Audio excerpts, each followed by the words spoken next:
Alright guys, it's been a while, but we're back with some more Digimon.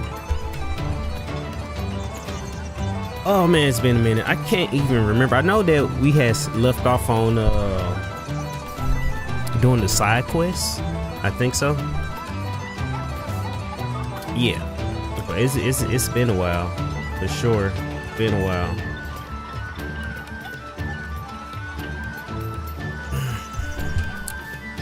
So let me double check what we got. How do I check the missions? Okay, we got 1, 2, 3. We got 4 side quests.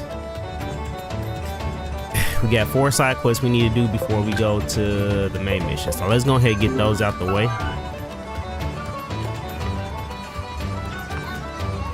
Let's go ahead and get that out the way. How everybody doing today? By the way, how everybody doing today? Dang, I can't let it end like this. What's wrong, Hagurumon?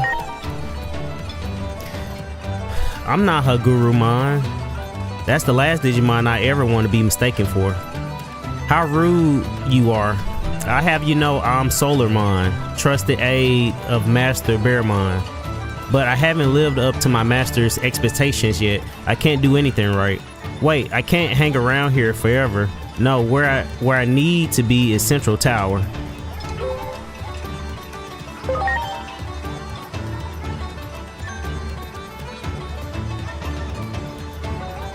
Okay, I guess we go in the Central Tower. Can you fly us there?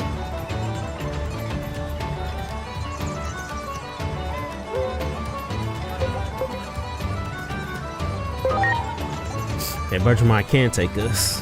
Can take us to Central Tower.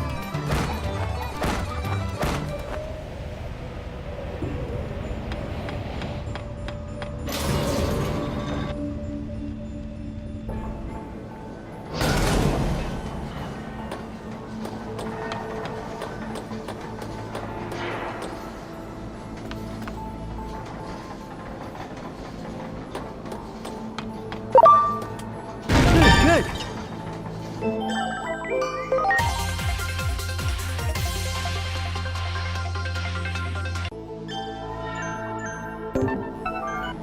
I wonder, maybe I should have flew to the top. Are they at the top? Are they at the top? I don't feel like climbing this whole building again. I don't feel like climbing the whole tower. I'm just gonna do it another way.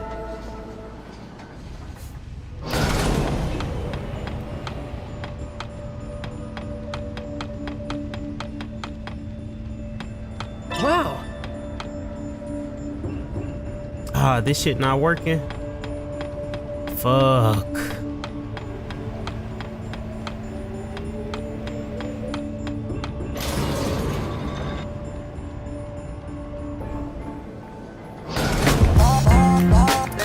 Devin Jones, thank you for the follow. I appreciate you. I appreciate you, bro. Thank you for the follow. My granny called. She said, "Travis, you work too hard. I'm worried." We just we're doing some side quests right now before we finish with the rest of the story. And I'm still early, I believe. Well done. I haven't been on in a few days. But I've been really been taking my time playing this game, so I think I'm still like in the early stages of the game. Well done. I know people done beat it 2 times, 5 times by now, but I've really been taking my time with this. That one. Preparations complete.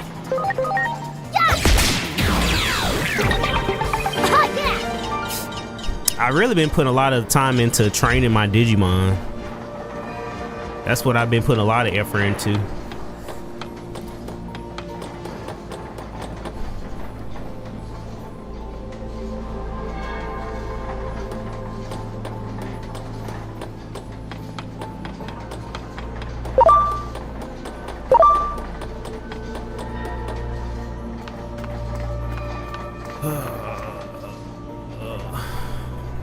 I probably should have flew to the top. Now that I'm thinking about it, I probably should have flew to the top. Great. Good, good. I forgot how many Digimon are along this area.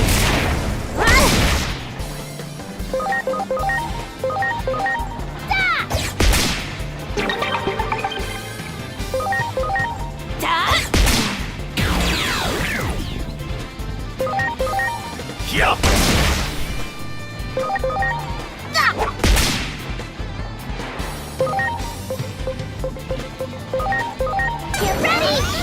Catch our breath!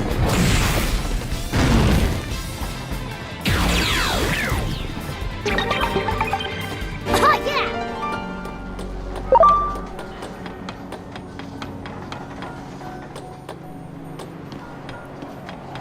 All right, well, that didn't take as long as I thought it would.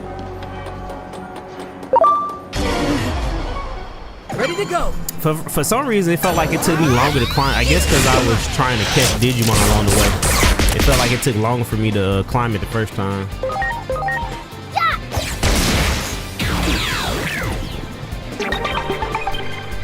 Anybody else playing Digimon or have beaten the game or starting the game or thinking about getting it? And if so, how y'all liking the game so far?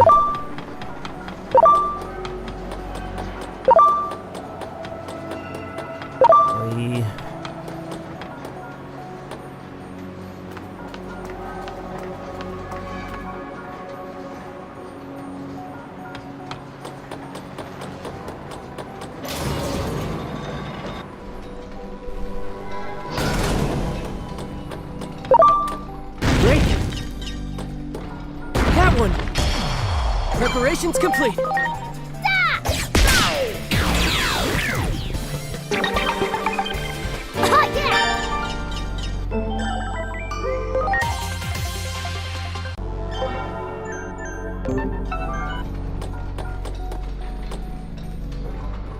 You know what? Maybe I should try to scan some Digimon. Maybe I should scan some Digimon just to get the some more load enhancements. Maybe I should go ahead and try to get some more Digimon. Ready to launch.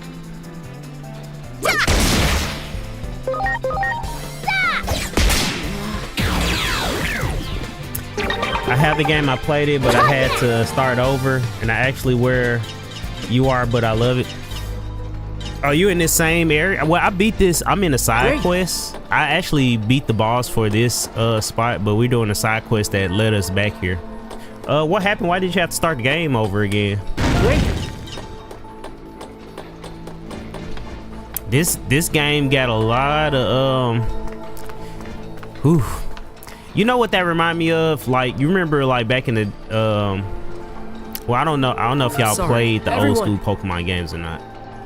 But not saving a game or losing a save in Pokemon was heartbreaking. Cause like all your hard work, everything gone. Everything, your Pokemon, the levels gone. Because you said because I didn't do none of the side missions. So you started over yourself because you missed out. Yeah, so I'm gonna be honest with you.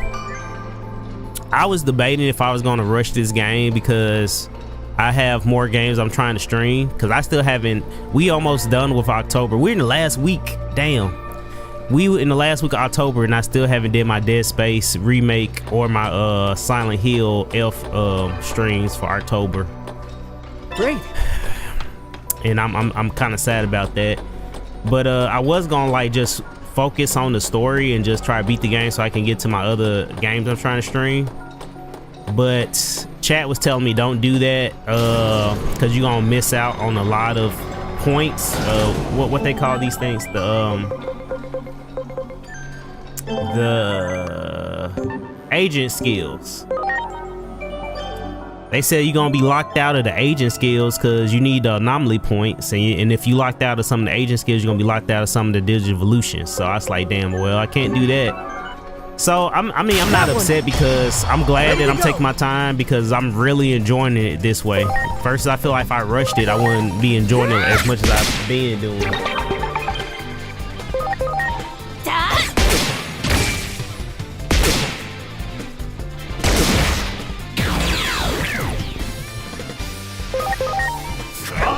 Actually, I met a lot of cool people streaming Digimon. I didn't know that the Digimon love was so big because, you know, people didn't really talk about Digimon like that, but I've met a lot of Digimon fans streaming this game, so that's also a bonus. Speaking of that, let me because I said I wanted to finish out my Adventure 1 squad, and I do have some. I am missing a few people. I think I'm missing 2. I already got Greymon. Well, I de-digivolved because I need to get him some more stats, so I de-digivolved him back to Agumon, but I got Greymon. I got Garurumon. I got Kabuterimon. I got Ukakumon, and I think I'm just missing Bergermon and Togemon. I think those are the only 2 I'm missing for Adventure 1. So, and I think they're ready. They're ready to digivolve. So let me go ahead and get that out the way. There you go. Go ahead and get that out the way.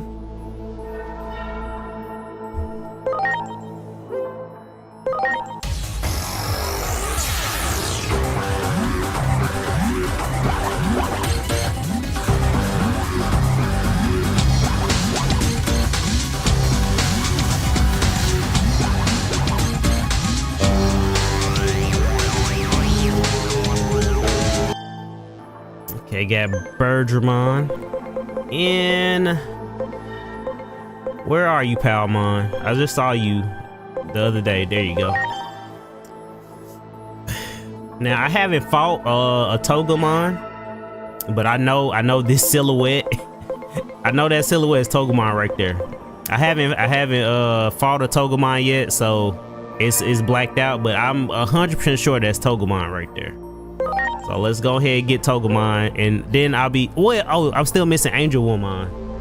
But I don't have a Gatomon yet, unfortunately, or Tailmon. I don't know which version they're gonna use.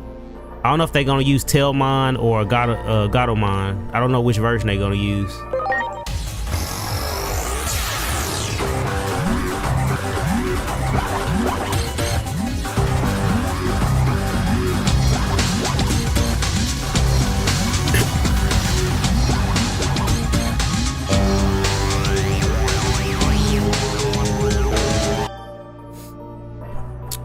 Right now my Adventure 1 team is almost complete. I still gotta get Gatomon.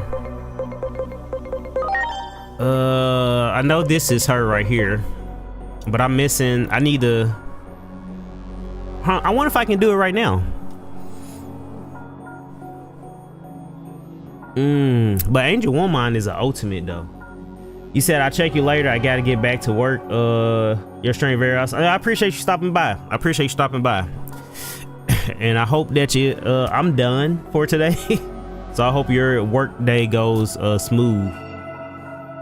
But I appreciate you stopping by. I'm gonna be streaming this to completion, so just whenever you see me, I'll probably be streaming Digimon. But I appreciate you stopping by, Davin. I appreciate you stopping by. Angel Woman is champion though, so I still can't get her. I can still get Gatomon, but I need to feed her. Let's see, SPI. Where my SPI at? I can. You know what? I can get her. I think I can get her. I just need to give her some blue stats.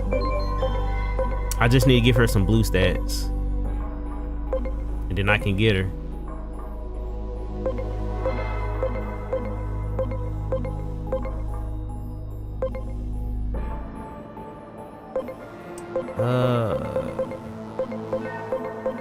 I think I only need to give her 1 low stat.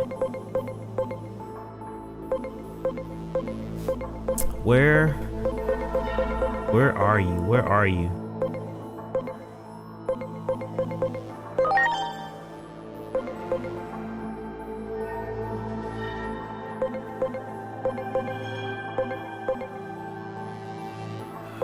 Which one? I don't know.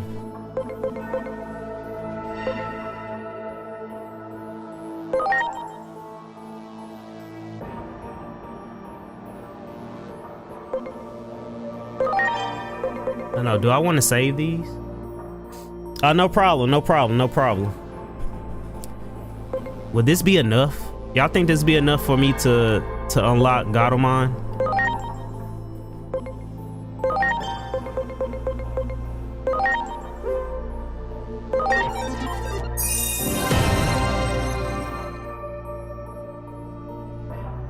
It wasn't enough.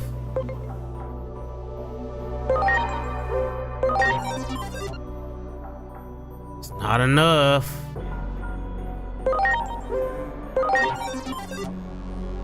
It's not enough.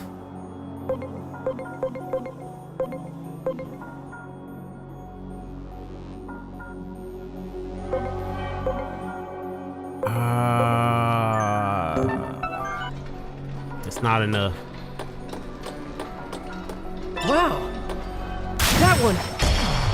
Preparations complete. Oh, yeah!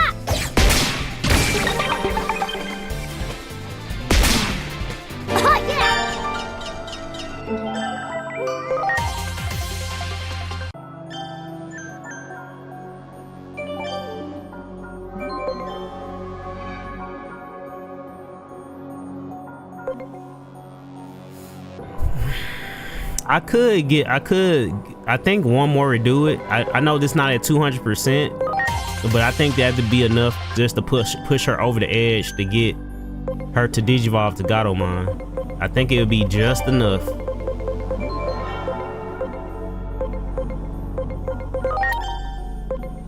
I think it'd be just enough, hopefully.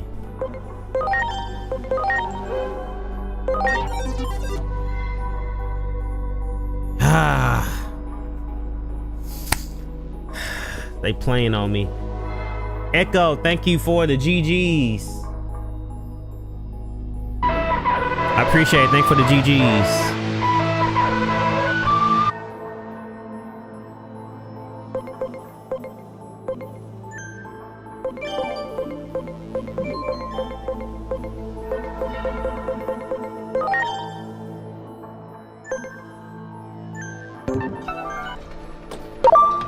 There! Ready to launch. Launching cross art.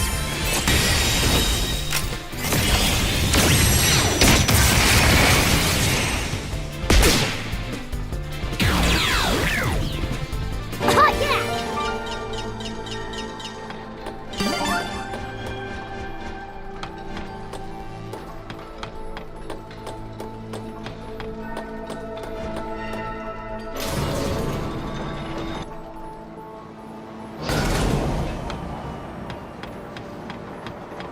That one.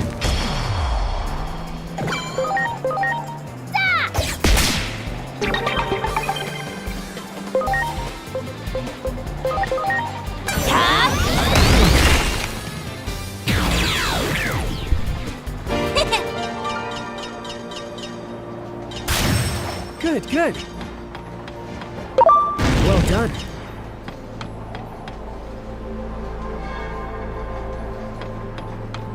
Great.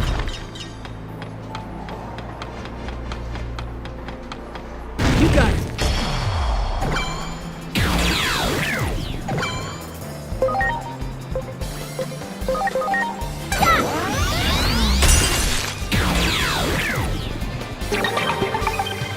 Oh, yeah!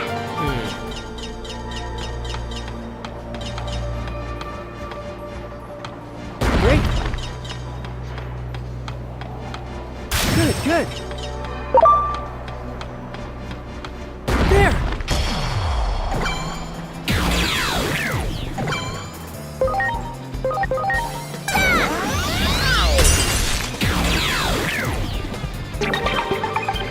Oh, yeah! There. Oh boy.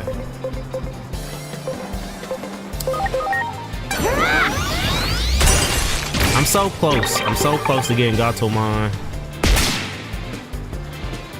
We on a side quest within a side quest. I'm so close to getting Gatomon. I just need to feed her one more time.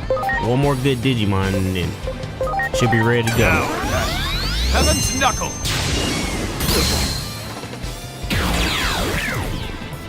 Yeah!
that's it.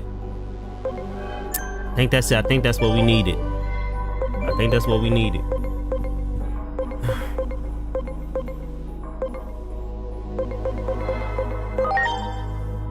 Yes. Finally. Finally. Now I'm officially have all my Adventure 1 champions. Finally. Finally. I wonder if they're gonna use Gatomon or Tailmon.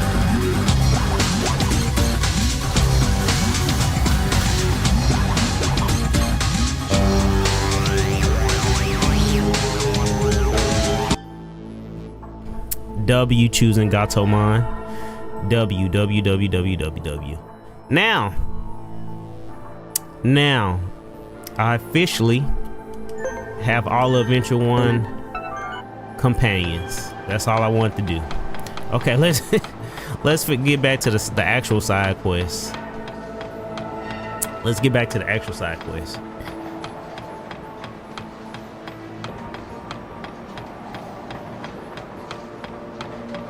Great.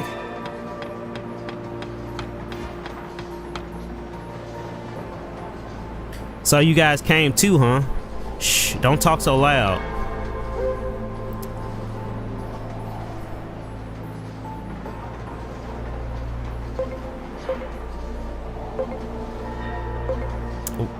Why are you hiding here?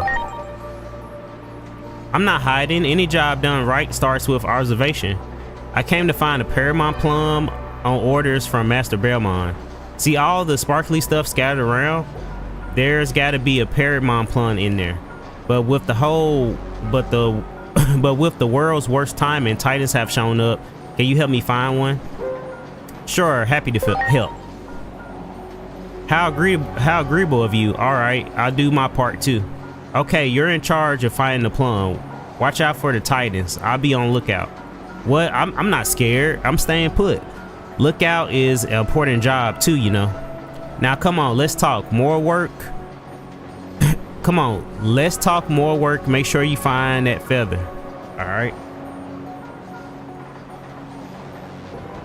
I'm sorry. Everyone. Hey, what's up, AJ? Thanks for the likes. Thanks for the likes. Yeah. I'm still at it, man. I'm still at it, man.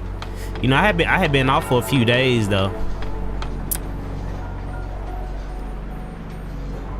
It is Paramount. This is not it. I had been off for a few days, so I'm still in the last time you saw me stream. I'm in that exact same spot. But right now I'm doing all the side quests before I go to the next area. You know, the next area in the game. Just good to see people enjoy this game. Yeah, I've been loving it, man. I've been loving it. Unfortunately, it made me put my spooky games on hold because I was supposed to do Dead Space remake in Silent Hill F before October. I might still be able to pull it off though, honestly. I still got time. We not done with October yet. We in the last week though. I have to play them this week. So I might have to put Digimon on hold just to at least get one of those games out. You said that's what I do too? Yeah, I always play spooky games on October. And initially I was trying to get like my Legend of Heroes game out the way in September, but that took longer than Digimon came out because I had planned on doing Silent Hill 2, Silent Hill F, and Dead Space remake, and then if I had time I was going to do some Resident Evil, but I mainly wanted to get Silent Hill, the 2 Silent Hill games, and Dead Space out the way. But Digimon got me in a chokehold. So did you find a Paramount Plum? Okay, hand it over. In return, I give you one of the items I found. It's a good deal for you. Aren't you glad we teamed up? I did most of the work, but I won't forget your... Did you just give me a Paramount Plum? Anyway, I'm going to report back to Master. See you later. So we just traded... Sometimes the Digimon on here, they be wildin'.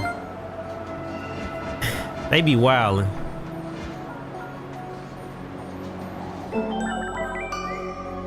We're gonna get platinum Numon's jewelry this time for sure.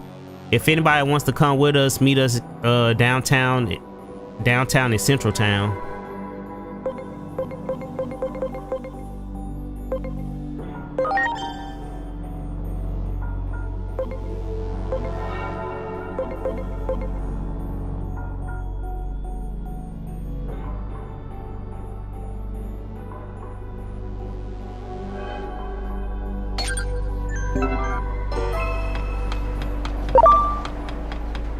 Well done.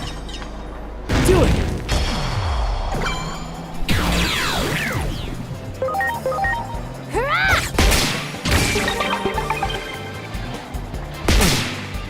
Oh yeah!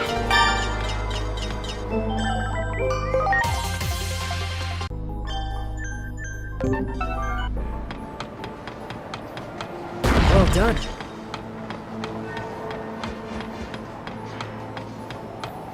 That one. Ready to go.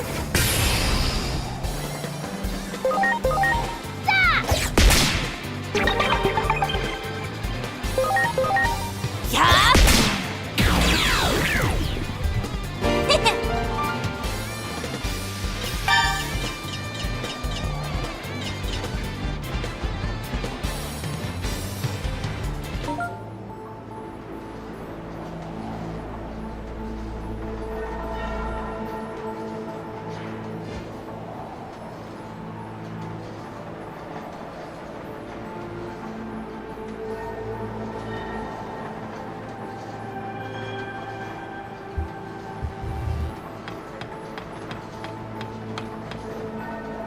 Well done.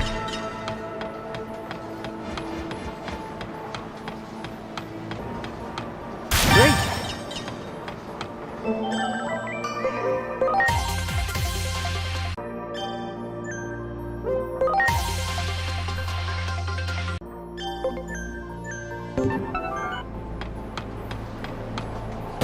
Good. You got it. Ready to go.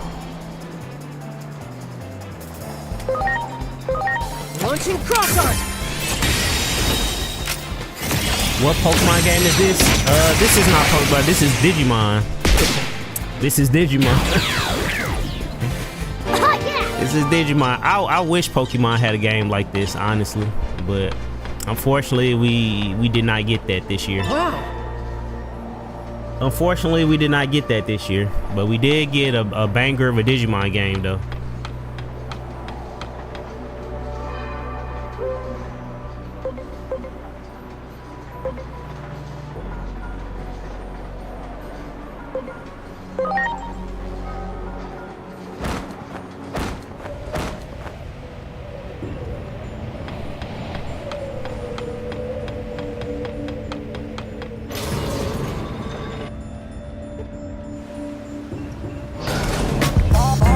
Stone Stitch 97, thank you for the follow. I appreciate you. My granny called, she said, Been high debating getting this one. Is it worth it? Oh, it's way worth it. It's way worth it. It's way worth it. It's way worth it. This is like one of the best Digimon games I've ever played.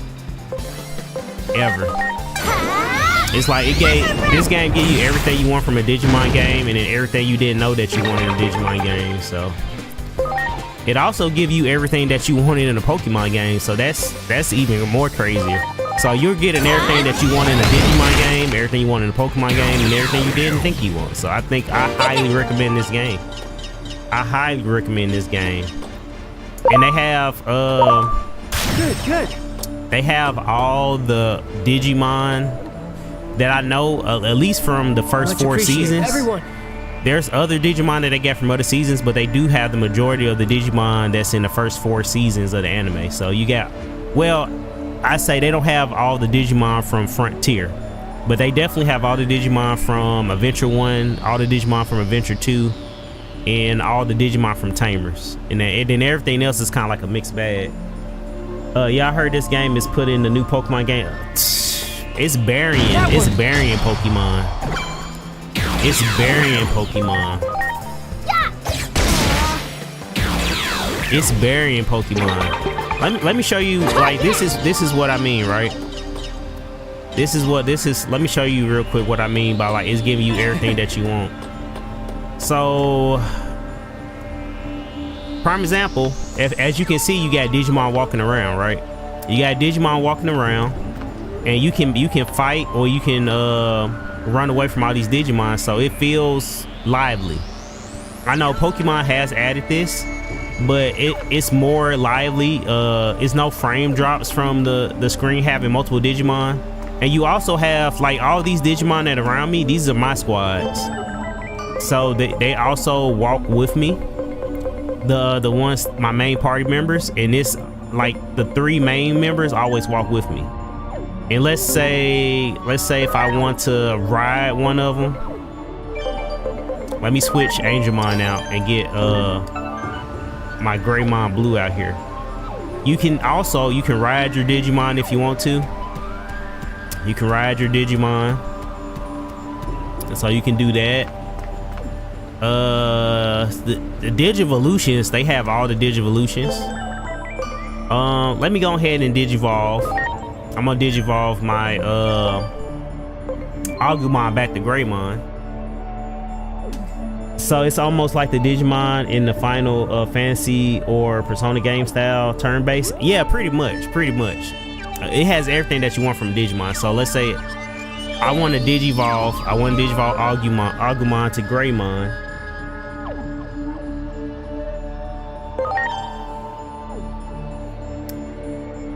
Look at all his Digivolutions. They got all his side Digivolutions too. So he can Digivolve to Raptordramon. He can Digivolve the Geo Greymon. He can Digivolve the Numamon, which I didn't know was part of his Digivolution line. You know, he can Digivolve the Greymon. He can Digivolve the Coldramon.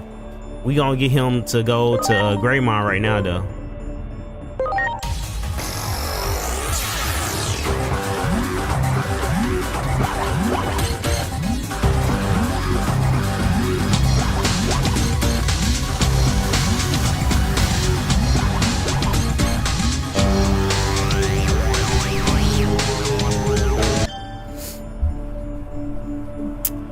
And let's say I want him to go back to Agumon, he can Digivolve, he can de-Digivolve. So he can de-Digivolve too, so just like the anime, he can de-Digivolve, he can Digivolve back and forward. And then they also have Armor Digivolutions. I have my Vmon here.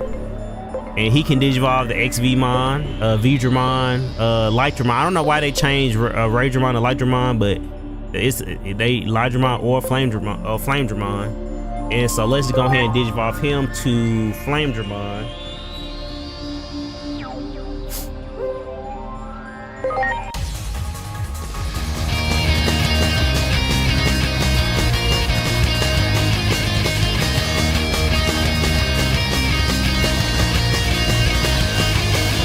Things are starting to accelerate into something never stopping, always trouble. And if we want to de-Digivolve him, he can still go back to Vmon if he wanted to. So that's Adventure 1 and Adventure 2 Digimon in there. You also got Digimon Tamers. You got Shoutmon in here. You can Digivolve into the Frontier Digimon if you want to. Which my only thing, I was hoping that they allow the human character to Spirit Digivolve, but it's cool. We still got the Frontier Digimon in here, so it's still good. It's still good, but I kind of wish that they allowed the human player to become the Spirit Digimon. That would have been awesome. But we still got them, so it's not a big deal. As we work towards one solution. He said, yeah, we take what we can get.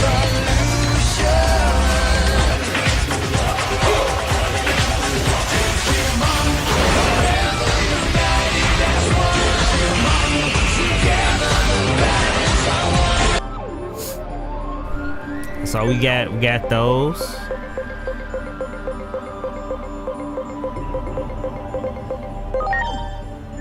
And the roster of Digimon that you can Digivolve, De-Digivolve, Armor Digivolve, Spirit Digivolve, DNA Digivolve, it's crazy. It's crazy.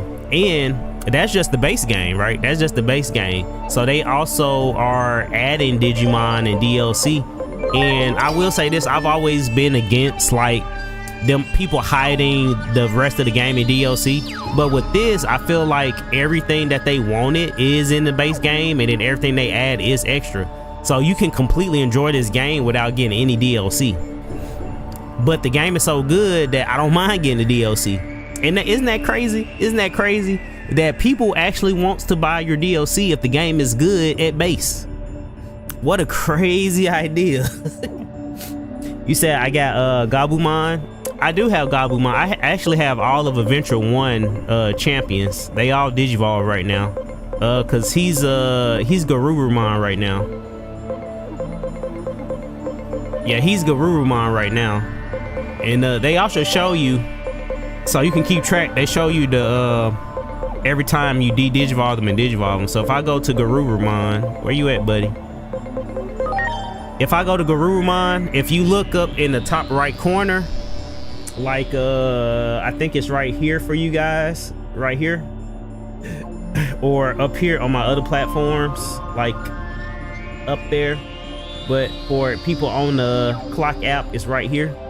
It shows you the tree, so it shows you that my Garurumon came from a Gabumon, and then the Gabumon came from Sunamon, and so on. But you can also Digivolve them to other rookie forms and other champion forms if you wanted to. But I have all of Adventure 1 on deck, and I think I got all of Adventure 2, and I think I got all the Tamers. I think I got all of Adventure 1, all of Adventure 2. Let me see. Let me go by name. So let's see. Yeah, I got all of Adventure 2. Got Flamedramon and all of that. Lightramon. Where's my Adventure 1 team at? I see Tamers. I got Impmon. I got Kyubimon. Got Hasemon from 2. There you go. Got Garurumon, Adventure 1. Got Birdramon from Adventure 1. Got Kakumon from Adventure 1.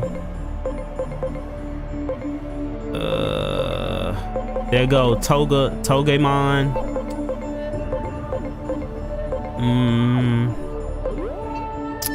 Where is Kabu?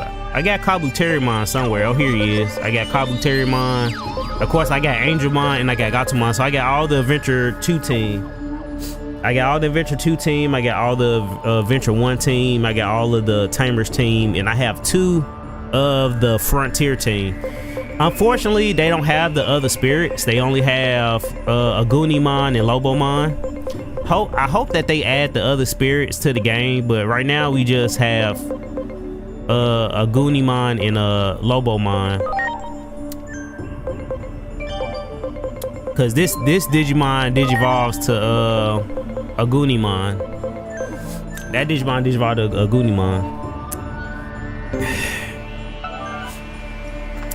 Oh, but like I was saying, so you got all those Digivolutions. You can battle Digimon if you want to, or you can skip it. The other thing is like, so when you go into battle, it's more of an advanced turn-based. It's similar to Persona more than Pokemon. But here's the thing. Just like in the anime, if your Digimon do their special attacks, their special skills, attachment skills are different. Attachment skills are the skills, they work like TMs work in Pokemon. They are different. You can add these skills, but the actual skills that the Digimon learn on their own, like their special skills, they will actually voice their attacks just like in anime. They will voice their attacks out.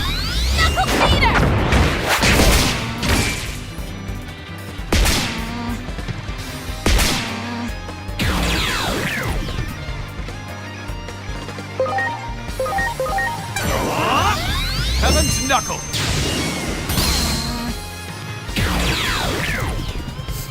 So Yeah. they got all that. And the game is fully voice acted, which we've never seen in a Pokemon game before. And we really haven't seen in a Digimon game. I think from all the Digimon games that I've seen, I think this one may be like the first or third game I know it's the first fully voice acted Digimon game.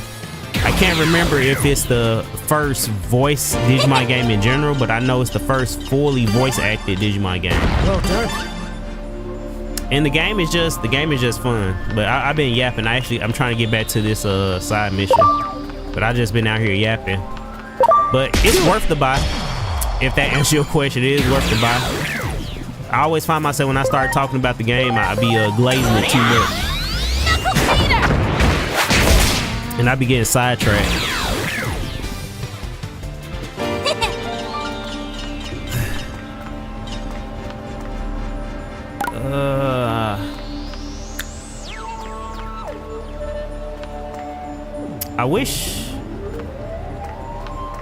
I do wish that they have that's my one gripe about the game. I wish they had a better fast travel. I do wish they had a better fast travel for this game.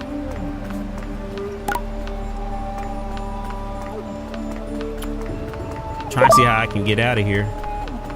I know it's some stairs. It's stairs right here. Okay.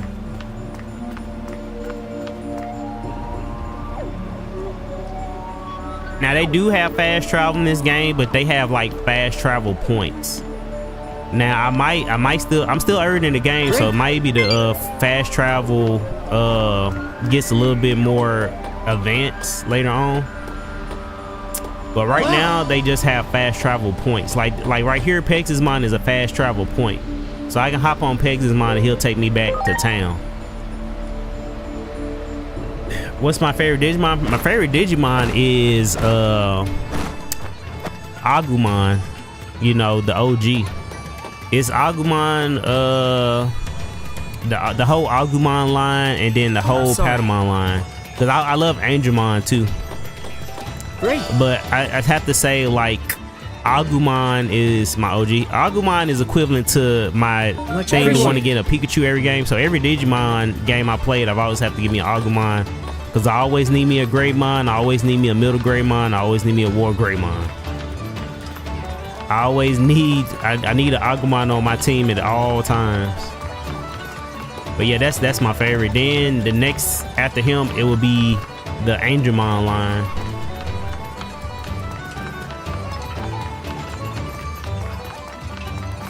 I also like the other Digimon.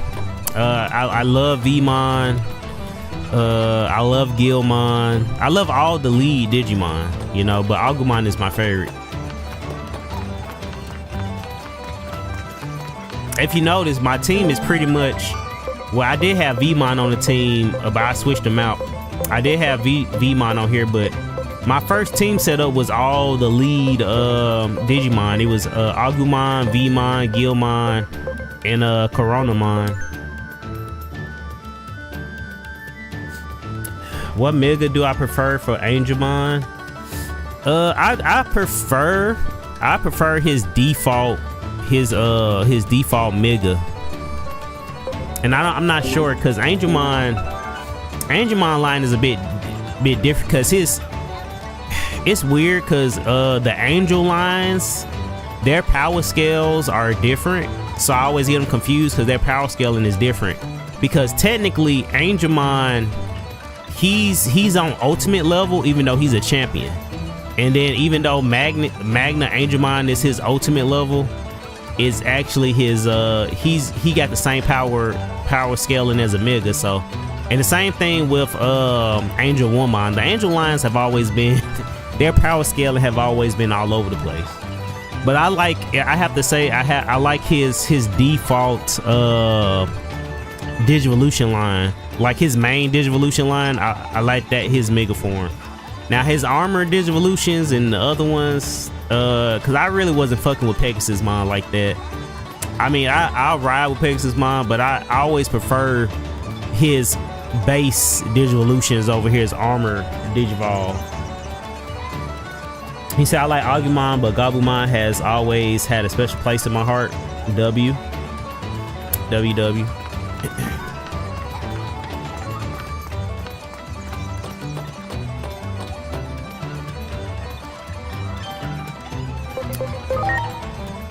We going to the Factoid area.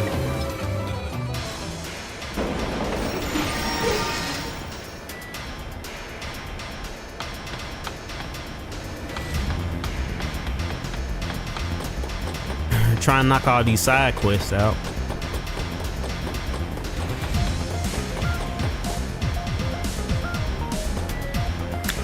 All right, what you talking about? Production lines are inoperative, and the cause is insufficient material. Having some trouble? Affirmative. Production will remain at a standstill if there's no change in the situation. We lost contact with Loader Leomon, the one who moves production material from the mines. That's bad. I want to access the situation, but I can't leave my station. Loader Leomon is feisty and rash. Maybe they believe the Titan attack is still underway, but their impulsiveness makes them fast at transporting supplies. Could you look for them for me? Tell Loader Leomon that the Titan menace is over, and more importantly, to deliver the Chrono Digizoid ore. I sure hope Loader Leomon is safe. Indeed, I'm nearly as concerned for their well-being as I am for the Chrono Digizoid ore. Chrono Digizoid ore is a hard ore that fuses with organic data, refined it into Chrono Digizoid metal. Chrono Digizoid metal is our most important and precious commodity. It's essential for reconstruction, as is Loader Leomon for mining and transporting it. I'll go look for Loader Leomon. I don't think I ever seen a Loader Leomon before. Leveling my whole team to level 99 right now for a new game plus. Anything better than Shakakulamon. Yep. You will, thank you. Contact the Loader Leomon was lost in the mines. I'll send you the coordinates. Loader Leomon is an excellent worker yet prone to violence. Please exercise due caution.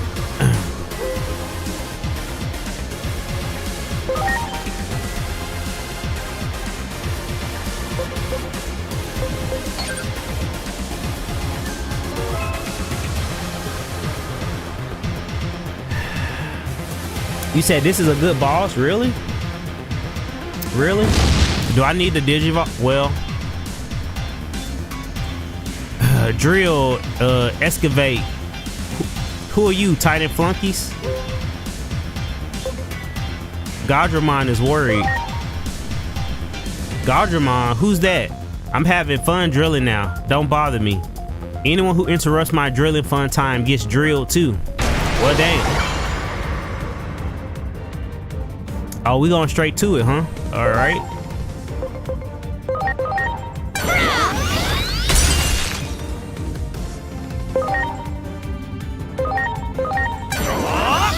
Heaven's knuckle.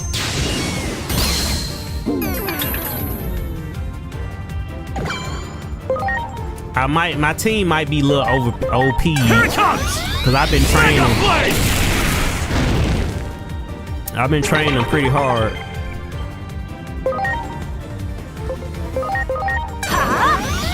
Attract Echo! Heck yeah! How far along are you? Rolling stone. You said this is a good boss. Did you know no, I did not know. I'm still in the beginning.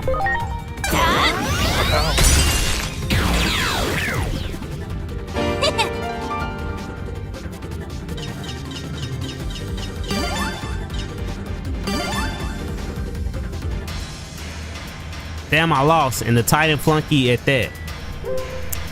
I'm not with the Titans. What? But now that you mention it, just stay right there. I'll ask Gaudramon. You just said you didn't know who he was. You just didn't say who. It's me. There are some Titans here. What? They're gone, and these guys cleared them out. Sorry about that. Looks like I jumped the gun. Let's head back to see Gardramon. Bitch. Sorry to keep you waiting, Gardramon. Here, I brought some goods. Chrono Digizord ore confirmed. Now the restoration work can resume. Sorry for all the trouble I caused. Here a little symbol of my apology. From now on, I'll make sure to haul the metal back instead of just digging it up. Lower Leomon's back and we can produce various metals now. Stop by if you need any.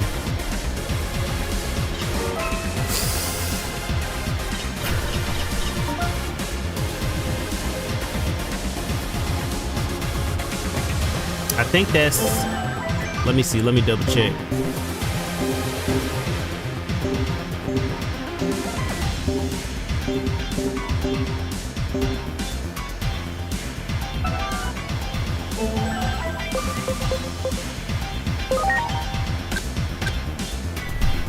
Okay, which one we want to do?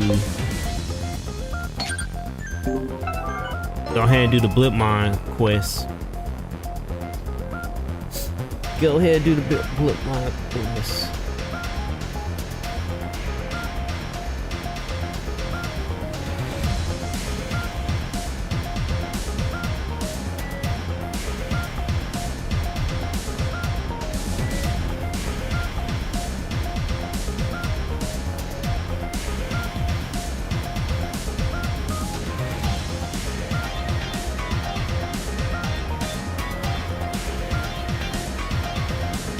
Hold on, guys. Hold on for a second.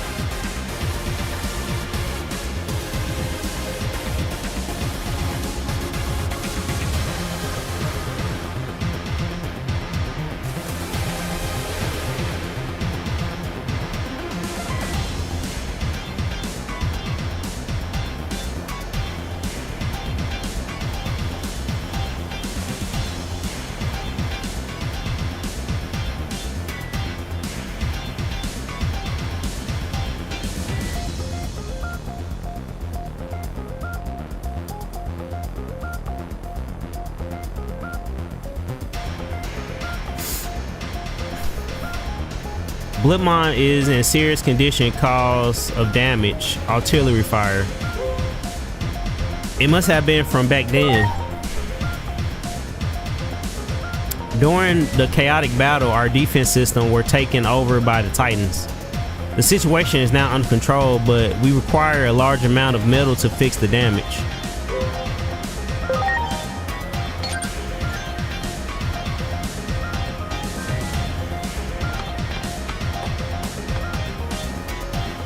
Do you require something else? Production is proceeding smoothly, so can I assist you?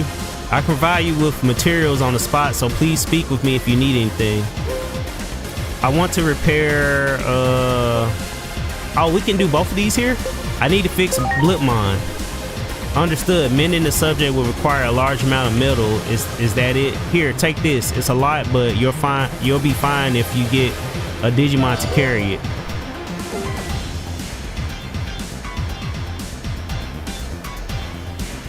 I want to repair Zudomon's hammer. Mending the subject will require Chrono Digizord metal. Is that it? Please take this. It's precious material, but I can give you a small portion. Oh, so that's crazy. That side quest, we had to do that side quest to finish the other two. That's crazy.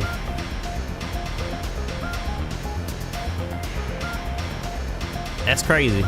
Blipmon is okay, we already know that. I brought the material for repairs. The necessary metals have been secured. Commencing repair of Blipmon. The repairs are complete. Blipmon has been restored to their prior state. I shall be going now.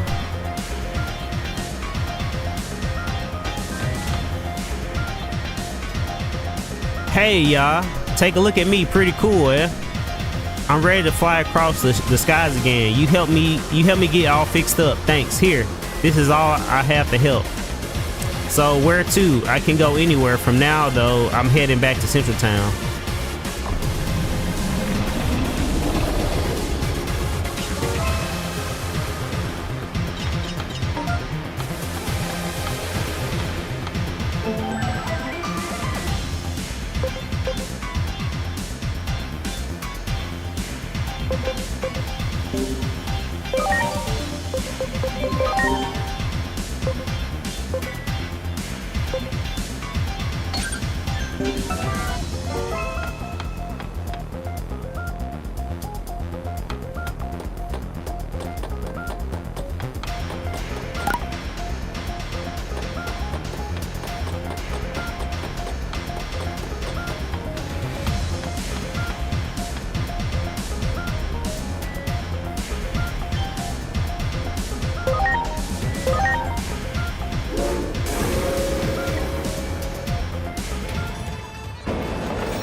Hey, is that Chrono Digizoid medal I see? Well, give it here. Now I can fix my hammer. This hammer is my partner in work and in battle. Without it, I might as well be dead. Which means I pretty much owe you my life. Here, take this. It's the least I can do. Now I can keep hammering away. I'm planning to make lots of stuff, so stay tuned.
Stone, if you're still in here, thank you for the finger hearts. Thank you.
Oh, I'm so close. I was so close. I was so close to rank 5. I was so close to rank 5.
Oh, look who it is. Well, guess what? I found somebody way better than the likes of you.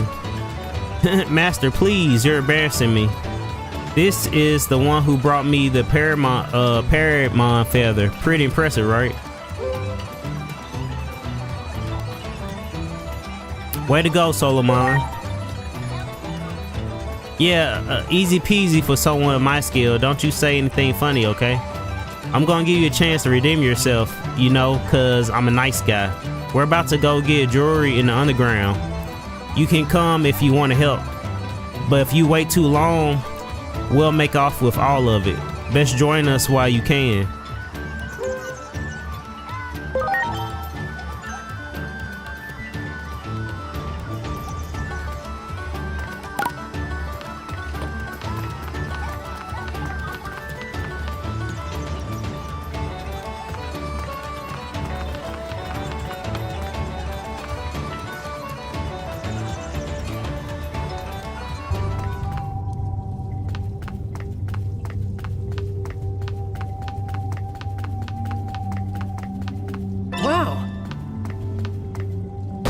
Good. Well done.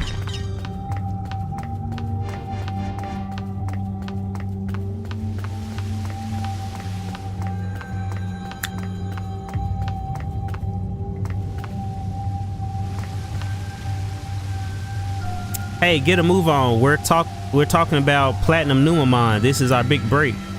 I'll leave this one to you, big bro. Show us your stuff. Solomon. Whoa. You come from. You handle this. No way. You see how strong that thing looks? It's way out of my league.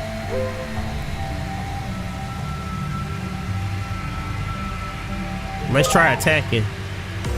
What? Listen, you're the one who said it, so you better be the one to do the attacking.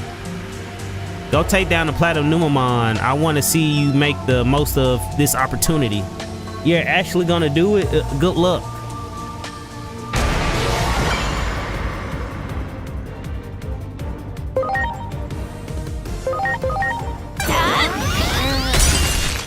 Is this in plus? No, this is my first playthrough. Take this!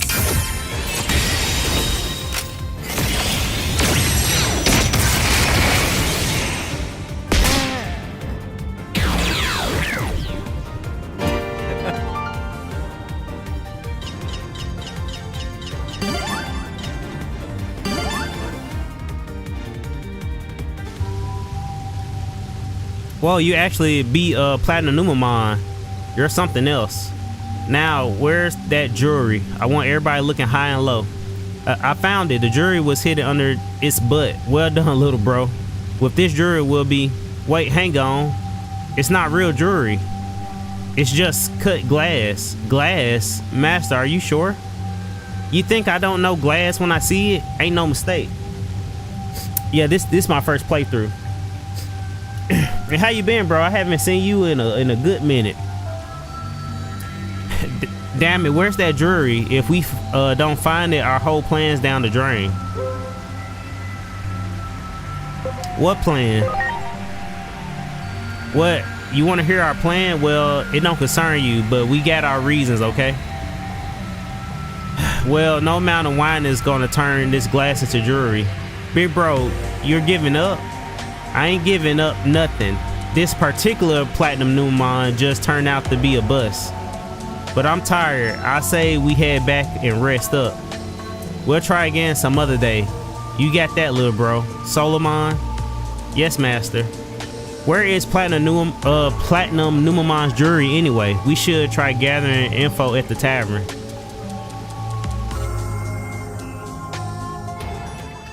Thank for the likes. Thank for the likes. I'm sorry. I played Pokemon for about 2 hours, came back to this thing. Just make your team personalities are in check. Doesn't compare. Yeah, it doesn't compare. It doesn't compare. It doesn't compare at all.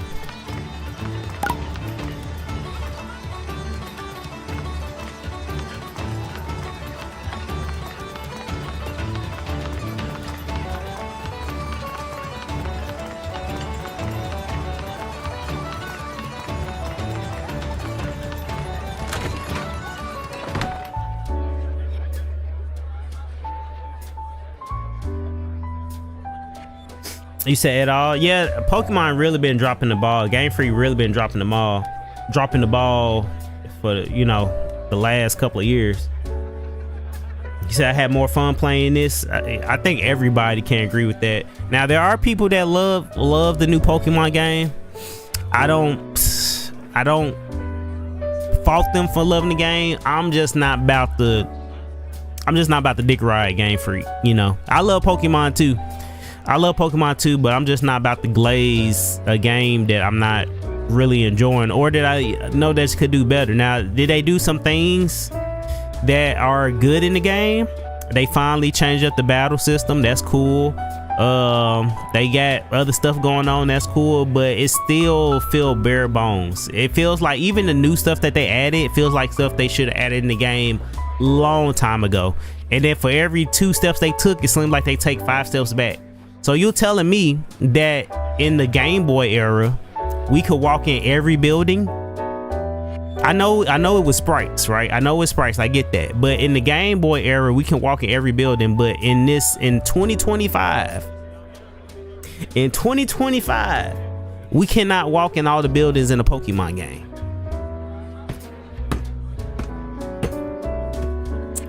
In 2025, we can't walk in all the buildings in the Pokemon game. Just screenshot this versus Pokemon screenshot. You see a big difference. I don't even got to look at the screenshot. And see, I tried the game. It wasn't, you know, I was very disappointed. Hey there, got any leads on some sweet treasure you want to share? I was hoping you'd share some with me. I'm not one to give out leads for free, but I can tell you about some jewelry I ain't after. I see what happened. That weren't Platinumon you defeated. Platinumon's platinum colored. I hear it stays deep in the sewers too, so look hard. It's no easy foe either. If you mean to go after it, you best watch yourself. So we just went to the tavern just to go right back. Yeah, I don't know. At this point, I've kind of like given up on them, man. Cause I feel like the diehard Pokemon fans have given Nintendo and Game Freak so many chances that now it just feels like they're just playing in everybody's faces now. Well done. That's what it feels like. And I think a lot of people are starting to wake up to it, because within the past 3 years, we've gotten better Pokemon games. We've gotten better Pokemon games that aren't Pokemon games. Digimon, even though Digimon has always been butting heads with Pokemon, Digimon is a better Pokemon game. I hate to make that comparison because Digimon is Digimon, you know, because I don't want Digimon to be Digimon is its own thing. But for the context of what I'm saying, Digimon is a better Pokemon game. Power World, even with the whole beefing with Nintendo. I mean, they saying they beefing with Nintendo right now, but Power World is also a better Pokemon game. So it's kind of like you have all these games doing your staple better. It's kind of like, why though? Why is that even a thing? Why is Digimon outdoing you? And Digimon has had way worse games than Pokemon. Like, the number of bad Digimon games outweighs the number of bad Pokemon games. But the fact that Digimon has only been getting better over the years, and Pokemon has been getting worse over the years, is really crazy. It's really crazy.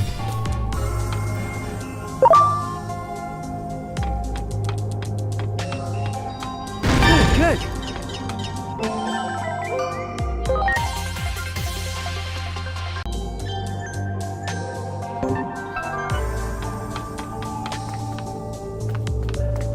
Great. Great.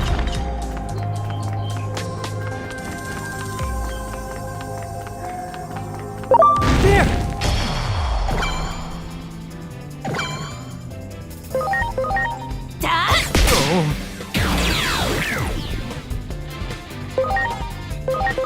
Here it comes! Mega Blade!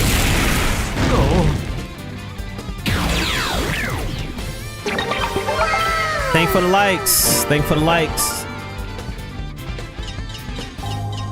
Joestar Uchiha? That's a fire name. I ain't gonna hold you. That's a fire name. Joestar Uchiha. Wow. You got it.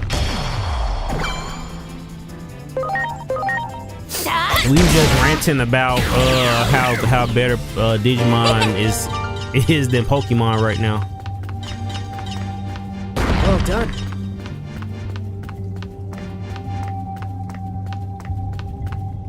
Great.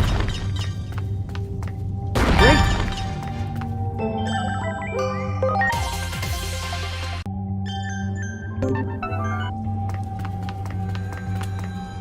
Good.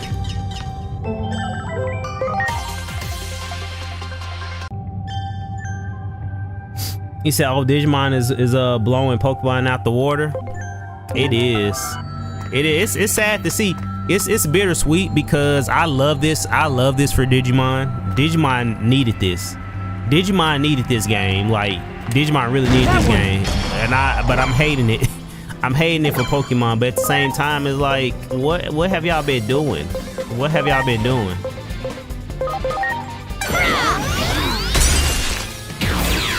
And I just don't understand, how could you take, it's like you took all the good things that y'all have done over the years and y'all just backpedaled. Because how is ZA a worse version of Arceus? That's crazy. How is ZA is a worse version of Arceus? All you had to do was take the concept and just improve upon it, but you took the concept and made it worse. That's crazy. I haven't seen a backpedal in games that are sequels since like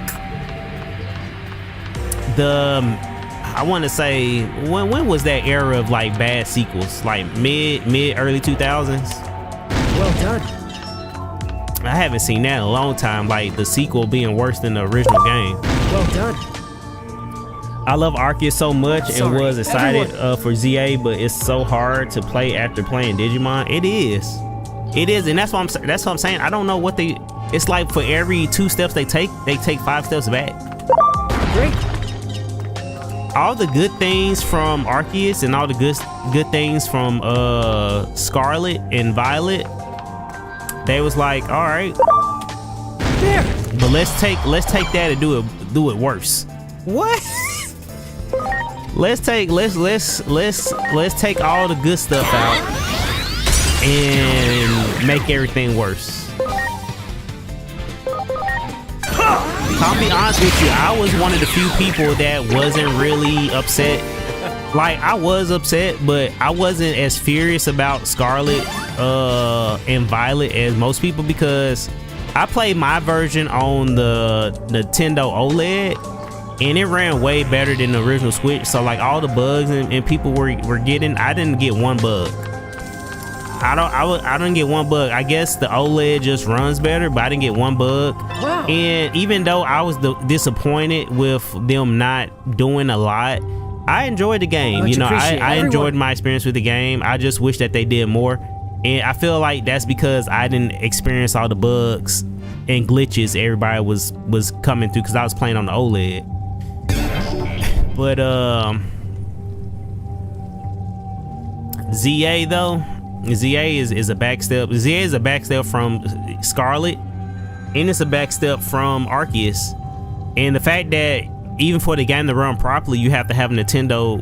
Like, just like I feel like my experience was better because I was playing on Nintendo OLED. Why you have to have the latest version of the game console for the game to run properly? If that's the case, just don't release it on the other console. I don't think you understand game development, my guy. What you mean by that? About understand by the game? What you mean by that?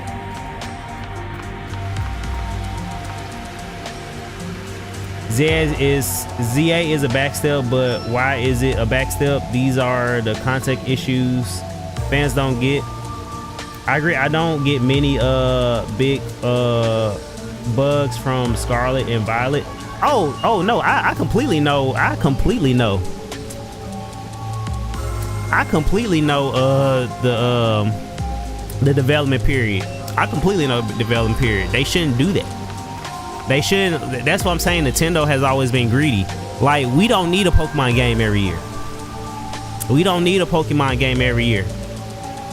One of the reasons why this game is as polished as it is, because their team gave them 8 years for Digimon. They've been working on this game for 8 years. They even put the development part as the part of the story lore, which I think is pretty cool. So like, it's an 8 year, supposed to be like an 8 year span in the game, and it's the same amount of time they had for development was 8 years for this game. So they made it part of the lore. With Nintendo, they still had foundations. So even though they had shorter development time, I will prefer a Pokemon game get released later than you rushing out a game just to rush out a game. So you putting out a game just to have a Pokemon game every year and then not releasing the full game and releasing the full game as DLC, I've always had an issue with that. I always have an issue with that. Also, no, I know why the game is bad. I know why the game is bad. I know all about that. I don't think that they should have released the game. If you really like legit wise, if you wanted to do a good Pokemon game and then give the developers time to do a Pokemon game, don't make them push out a trash game just to make a buck, because Pokemon is one of the biggest IPs. And you would think that they would know that, but they don't. So Digimon isn't the only example of this. Digimon is not the only example of this. Persona 5 is probably one of the biggest examples of this. The wait between Persona 4 and Persona 5 was so long that we didn't even think the game was coming out anymore. They doing it again with Persona 6. That's why I'm pretty hyped about Persona 6. But Persona 5 went through so many changes that it doesn't even resemble the first teaser that we got for Persona 5. But the game that we got has so much aura, has so much, style. The game was fun, it was polished, the story was good, everything, and it was like worth the wait. So it was worth the wait. Digimon, we wasn't even expecting. Digimon Time Strange was on the radar. We knew we was gonna get another Digimon story game. We didn't know when we was gonna get it. Ready to go. But they really took their time for this. It was under the radar. They really didn't do a lot of advertisement for this game, it was crazy. I think the game has got more advertising from people playing it than the actual company put out there.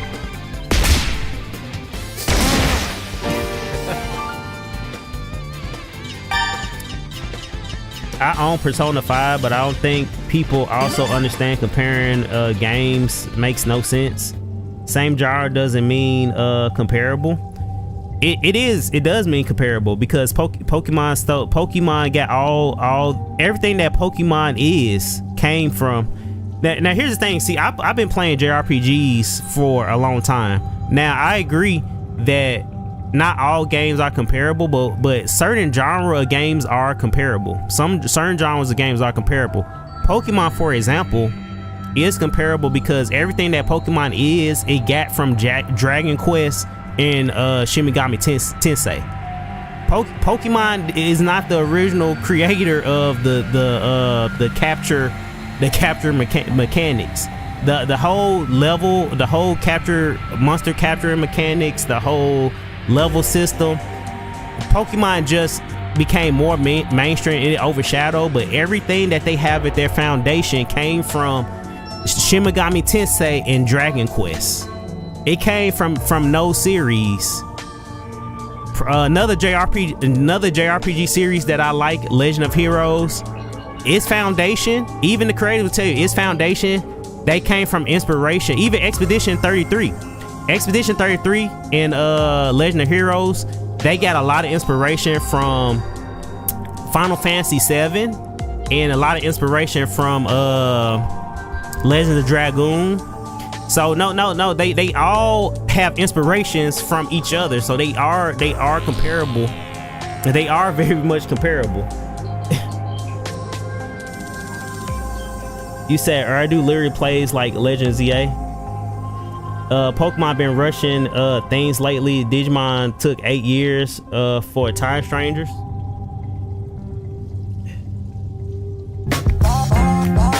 Cold Scaper, thank you for the follow. Yeah. My granny called. She said, Travis, you work too hard. I'm worried. Thank you for the follow. But yeah, I'll have to disagree with you that not all games, like, it's, I know what you're saying, and not all games aren't comparable, but in that genre, especially like with the stuff that I know about that genre and the history behind it, those things are very much comparable. because the Shin Megami Tensei and Dragon Quest actually jump-started this whole era. Pokemon has just become a larger IP than those games, but they jump-started the whole era. A lot of JRPGs take inspiration from other games, and you can feel it in the games. Like I said, Legend of Heroes, their whole court system is the same as the materia from FF7. The Luminous from Expedition 33, it works like the materia in FF7. There's a lot of stuff. Then a lot of developers would tell you that they got inspiration from those games. Preparations complete. Even though Pokemon never admitted that they got inspiration from Shin Megami Tensei, it's there. It's very much there. It's very much there. And then you can even look it up. If you look it up, the history and see when Pokemon came out and when the Shin Megami Tensei came out, it's Shin Megami Tensei came out way before Pokemon. Dragon Quest way before Pokemon.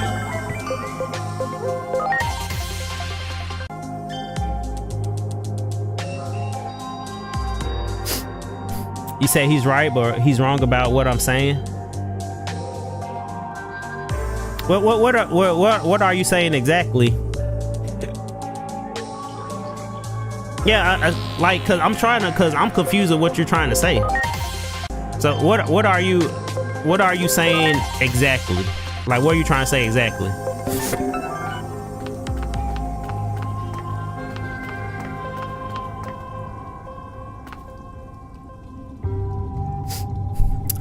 All right, I'm gonna let you up. What are you trying to say?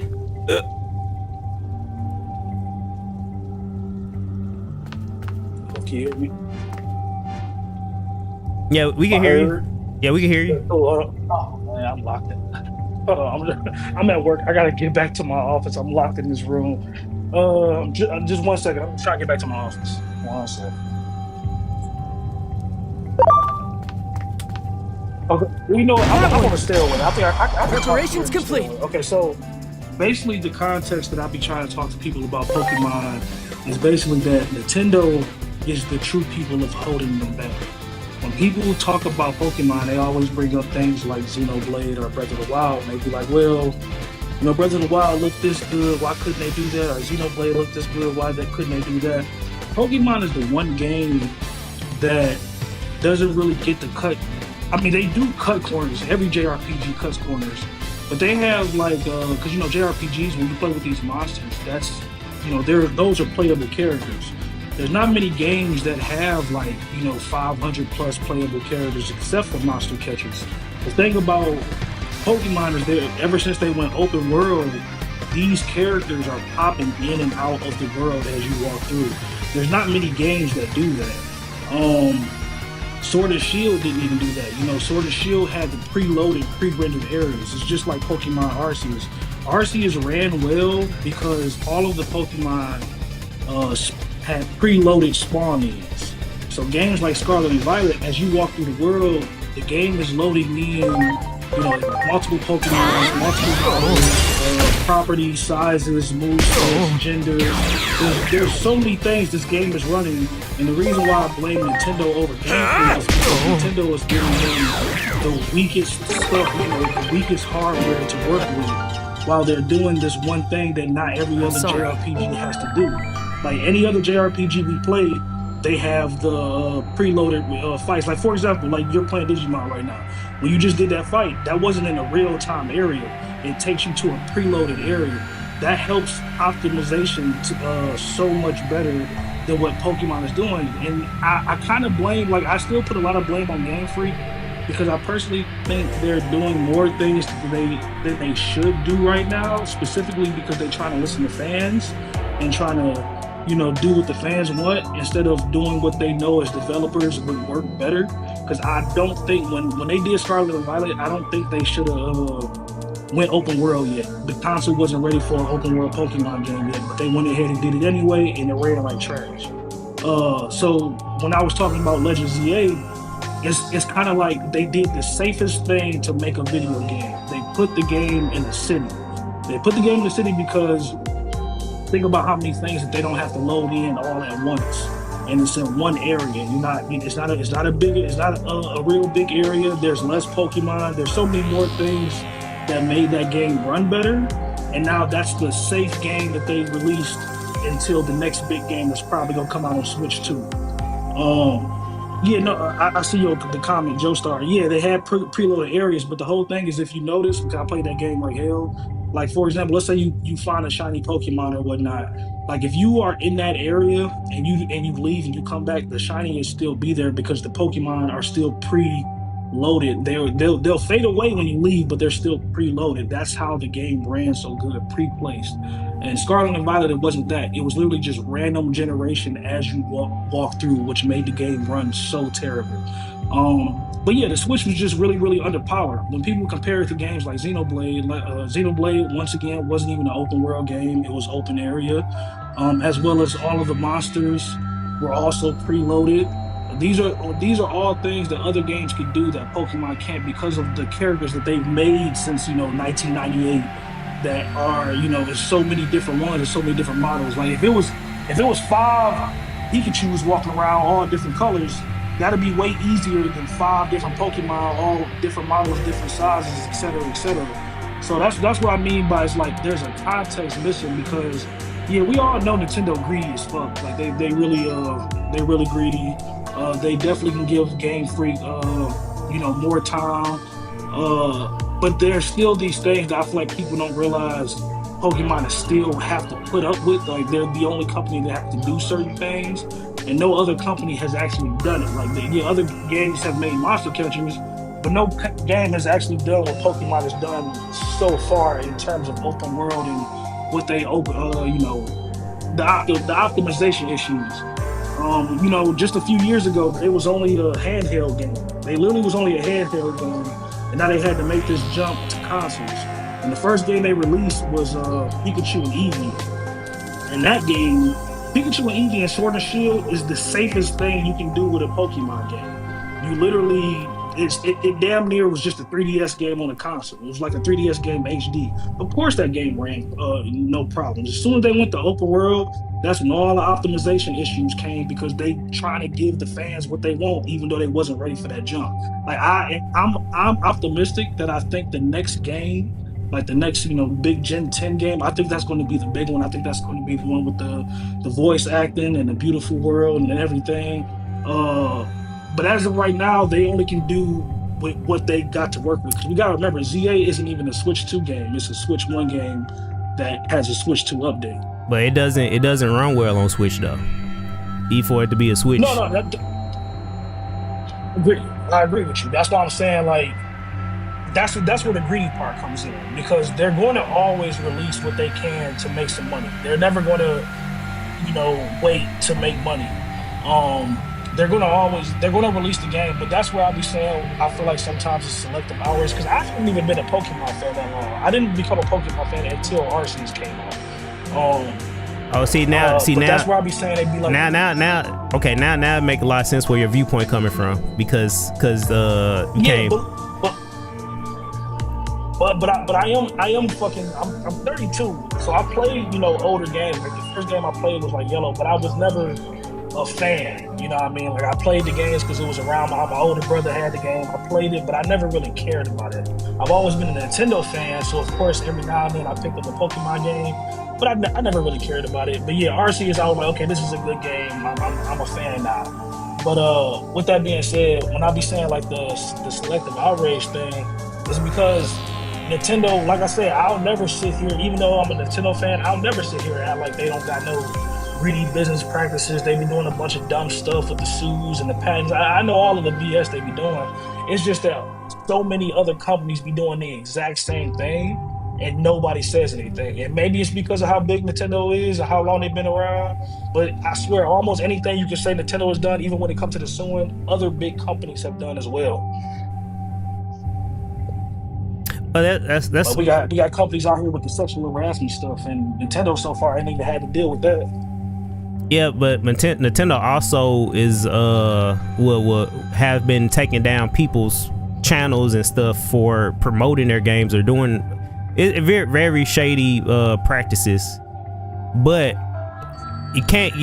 I agree with that. The reason why I do still have beef with Game Freak, because Game Freak also can do better even in those restraints, because Game Freak knows how to make games. They know how to make games. They in the process of making a game that's not under the Nintendo umbrella right now, and it looks really good.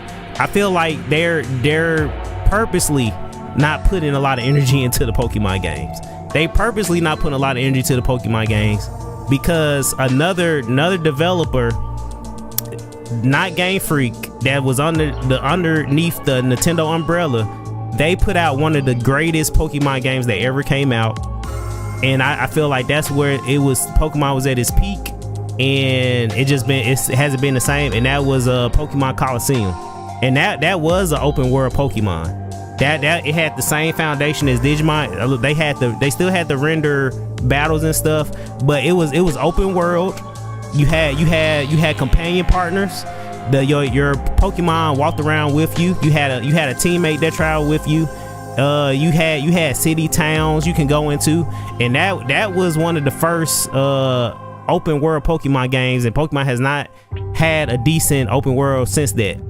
Now I don't know if you played that before. I don't know if you played that for, but go and look up or try to play Pokemon Coliseum, and it's a way better game than what they've released in the past couple of years. And they had, they didn't have the technology that they have. So that's why I'm hard on Game Freak as well, because Pokemon Coliseum came back on GameCube. It came out on the GameCube. And then it ran perfectly. It came out in the GameCube era.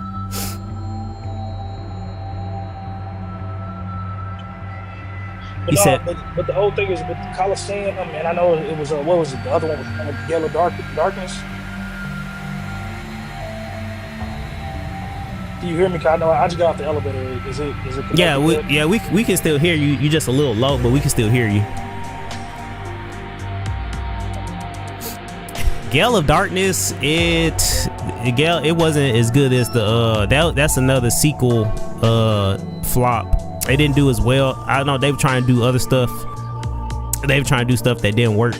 But the Coliseum was its peak. Was the Pokemon era was its peak. Thanks for the follow, bro. Thanks for the follow. Okay, anyway. So the Coliseum, that's still what I was saying was like thank you. But that's what I was saying with like games that are. Thanks for the follow, Joe Star Chia. Thanks for the follow. That's the whole thing. Like, for example, let me see. I'm right here with my Switch 2. Hold on. Like for example, Octopath Traveler, because sometimes I think people don't really realize how underpowered the Switch 1 was just because of how good certain games look. But like Octopath Traveler 2, I love that game to death. That game has a lot of frame drops, and that's a 2D game. Like, it's crazy to have frame drops on a 2D game. And for Scarlet and Violet to have to do with what they was doing, that's a hard thing to do on a very underpowered power system. I think like for example, Sakurai, the guy that made Smash Bros. He even said himself that the Switch is only so much more powerful than the Wii U, and the Wii U was weak as hell. So that's why it's like sometimes I kind of cut them slack because of what they're doing on the Switch, and what y'all was saying about the Xbox game. Yeah, that Xbox game looks amazing, but that's still a different type of job. That's still not loading everything that the game has to load. I think when people talk about optimization, in layman's terms, all optimization means is working with what you have, basically. That's all it really means. Like for example, Final Fantasy Remake. There's this one stage on Final Fantasy VII Remake where if you look at the background city isn't even a city. It's really just a picture of a city. And that's optimization. That's working with what you have to make the best of what you have.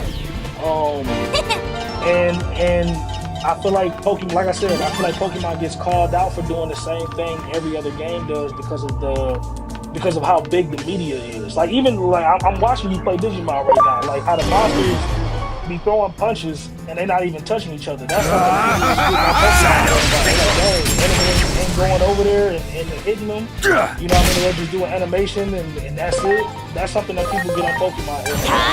But these are things that every game does. And I also don't think people understand that just because you're like the biggest media franchise, whatever you want, because you still have to work with the hardware that's given to you. Like Nintendo, that's why I always say Nintendo is the main company that actually wins, because Nintendo is the company that can make or break a console. They can make a very powerful console for them to work with. But they choose not to. Like the Switch 2, I think the Switch 2 is only a little bit more powerful than the PS4, and that's about it. But you know that's still something. That's better than what they have. It's cutting corners. Like I said, now I don't put the bulk of the issue on Game Freak, but so you're looking at the develop. It's more than just the development stages, right? It's more than just the IP. It's the fact that Game Freak has had this IP for years. They done had this IP for years. Digimon has went through different hands, and I've told people this before, that I feel like Digimon deserve this uprising that they having right now, because we've had way more bad Digimon games than we had Pokemon games, but Digimon has traveled many hands. Pokemon, like I said, I think Pokemon only like being maybe 2 or 3 hands other than Game Freak, and those games were like different base games, but majority of the IP has been on the Game Freak. And then over that time, you would think that they would learn how to work with those means, like you said. Like Time Strangers is actually the 3rd entry in the story franchise, and all they've done is took in what they learned from Cyber Sleuth and Hacker's Memory, and they expand on that, and they put energy into things that they know that they're gonna focus on. So like in Digimon, if you notice, the NPCs, like the human NPCs that are not main character based, they have no real animation. They're real blocky. They don't have no face, anything. That was a sacrifice that they made in order to focus more on the Digimon aspect, more on the main characters. Yes, the attacks don't always land, but that's a choice that they chose for the overall game performance. And I feel like Pokemon could have did the same thing. We didn't like, I don't know about other people, but I didn't really need too much from the formula. I just need them to innovate. You didn't have to have, you know, this big 3D map and then the stuff taking real time. Everybody would still have been fine with how they've been doing. They just wanted to innovate it more. You know what I'm saying? So it's like that's what I agree on, because while I'm having fun with ZA, I'll say that I think the thing that when people be like Pokemon fans need to realize they can get better, like I don't disagree with that. I think people don't realize, you know, when you are a Pokemon fan, you're not just looking for a fun monster catcher. I think it's because like when you either grow up with the shit or you've been playing it for a while, you actually care about the lore. You know, you care about the designs. You know, you care about the characters. Like me becoming a fan, I be looking forward to the like what characters I'm gonna see and etc.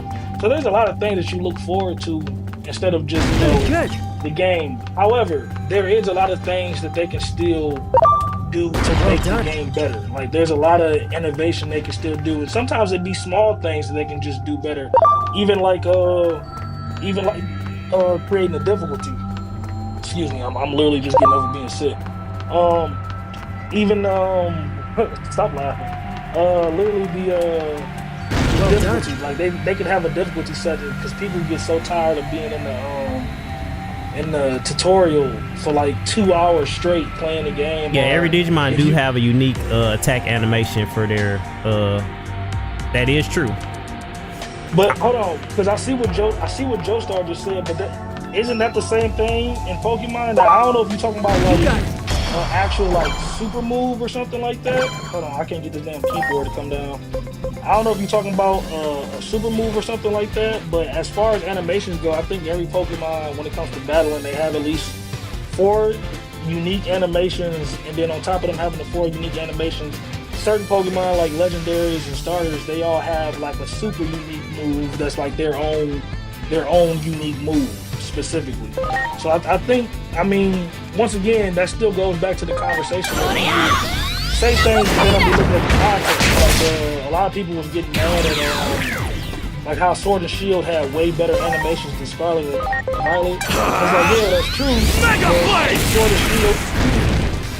Sword and Shield once again is a preloaded area. If you have a preloaded area, you can do what you want. You gotta have battle in real time in the open world. Great. You can't, like, how is Earthquake gonna work in an open world without looking as dumb as it do in Scarlet and Violet? I mean, it looks better on ZA, but you know, in Sword and Shield, the entire ground really just broke up. But you can't do that in the open world game. That makes no sense. So there's a lot of things you have to, a lot of corners you have to cut when it goes to open world. Anytime you go to open world, like, I think people forget video games are like give and take. They're giving you more of something else, they're taking something away. There's a reason why linear games like Final Fantasy, like Final Fantasy 7 compared to Red Dead Redemption. Red Dead Redemption graphics isn't as better, it isn't as good as Final Fantasy 7 Remake. That's because one game is open world and the other one isn't. Don't get me wrong, I love Pokemon, but I'm also wise enough to know they're not trying hard enough. Yeah, they're not trying hard enough. That's why I go back to saying like it'd be greedy. You know what I mean? Like I know it'd be some greed, but that's every company. They go always make as much money as they can. Like when Spider-Man 1 came out, they put the Sony one. What did they do in between games? They made that Miles Morales game, that short, incredibly short game that we didn't need. Everyone, just to lead you up to Spider-Man 2, where you play with both of them. Every game does what they do to keep up with the market, because the market has changed. I think when I was a kid, Spider-Man 2 was very disappointing. it was very disappointed. I've been a strong believer, and I feel like, and you're right, it's just not Game Freak. It's just not Game Freak. But I'm a strong believer that when you try to please everyone, you please no one, and that's what I feel like is happening. And like, well, it seems like games are going back to how they used to be, but this whole era, and I think Pokemon's still stuck in that era where you're trying to please everyone. You try to please everyone, you're not gonna you please no one. You please no one. I agree. Spider-Man, the first Spider-Man was 10 times better, and I enjoy Spider-Man 2. I enjoy Spider-Man 2, but like I said, just like with Pokemon, I say same with Spider-Man 2. I'm not gonna glaze. I'm gonna call them out. It was not a better game. Spider-Man, the first Spider-Man was way better. The story was the pacing was better. The combat felt better. Spider-Man 2, even though they added things that I like, it was missing something that Spider-Man 1 had. I don't know if it was the soul of the game, or it had too much going on, too many cooks. I don't know what was going on, but it just did not hit like the first Spider-Man. Yeah, I'm hoping they rectify that whenever they come out with the third one. It's gonna be a minute though, because they're working on Wolverine right now. Whenever they come out with that third one, but yeah, I just feel like it's back to the point. I just feel like there's a lot of problems in the gaming community in general, and I feel like nobody's really looking at the possibilities of what it could be. I feel like a lot of people just like blaming developers. I also think it's partial fans too. I think it's it's the consumers as well. Because I don't think consumers realize they be asking for the best and beyond, and then expecting that shit to be free or cheap. Like we go pay for the crazy stuff a lot of fans be asking for. They don't be understanding why it be microtransactions and DLCs. It's because when I was a kid, video games only cost. I think brand new AAA video games cost $50 when I was a kid. Here it comes! Now they only went up to $20, because I think brand new games is like $70 now. So if the games only went up to $20, you also have to take into consideration inflation. we're getting the budget. We're getting a deal only paying $20 more, and but these game companies are still paying millions and millions more in development, and it's not just development. You know, as years go on, these companies also get other companies under them. They have more people to pay. They have marketing to pay. They have so many things that they have to pay. They have to get the money from us basically. But see that's where the argument is. So what you're saying, it would be more, it'll have more weight to it if, like, in the last couple of years we haven't had examples of indie studios working with less and putting out better products than AAA titles. But that's the point though. That's literally the point. You gotta remember when indie studios are making a game, they don't have to make as much money because they're in indie studio. They don't have a bunch of companies under them and etc. You know what I mean? Like what was that? I think they said Expedition. I haven't played that game yet. I plan on playing it. Is it called Expedition 33? Yes, it's Clay Obscure Expedition 33. Yeah, so that game, Expedition 33, I think they said that game had like 30 to 33 people who work on that game, and that's it. You know what I mean? And like that's it. So of course they can sell that game for $50. They don't really need to break the they don't need to break the budget like a lot of these AAA companies do, because these companies have been around for years. They have so many things that they need to make money for. You see all the companies that were literally just closing down development studios just because they didn't make the money that they needed to make. And you know what I mean, I'm not sitting here siding with them because that was real messed up. A lot of people lost their jobs and stuff like that. But it just goes to show that it's not forgiving the money that they have to make to give what these fans are clamoring for nowadays. They want the best, they gotta pay for the best. Yeah, I don't know. I guess we just gonna have to disagree on that, because I feel like you still can do. You can still do better. Like I do feel like the shackles, right? I do understand the shackles that they have.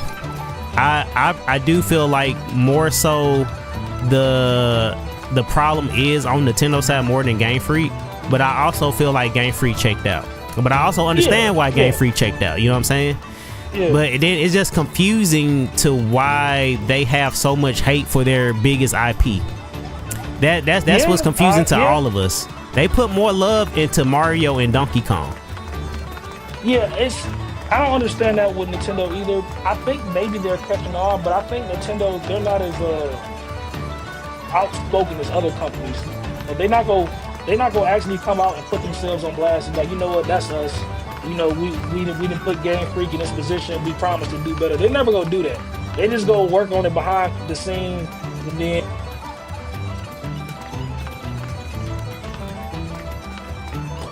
okay. Yeah, we ain't gonna know until the next game comes out and what this game actually. Like I said, I'm really optimistic about the next game. I really do think that next game, because it's Switch 2, I think that's going to be the game that fans are like, okay, they finally care again. But you know, we won't know until what? It's probably gonna get revealed next year. We won't know till then. Because yeah, I agree. I really do feel like they checked out. No, because you do know that the battle mechanic systems in Z8, and it's real funny about that. But the battle mechanics in Z8 are identical to Power Worlds. So, but this is the thing. This is what we're talking about with the people. No, I'm not disagreeing. It's identical to Power Worlds. Is it identical to Power Worlds? I'm not disagreeing with that at all. I think the thing that people forget though is just like how long development takes though. Like development itself for these games usually take like 2 or 3 years. Like I doubt they did it because of Power World, but that also could have been why they did that, that BS lawsuit.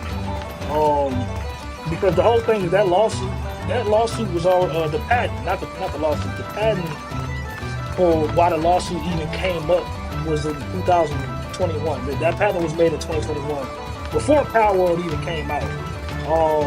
And that's why I be saying, like, you know, companies are they trash when it comes to stuff like that. Like every company is trash, but it's not only Nintendo.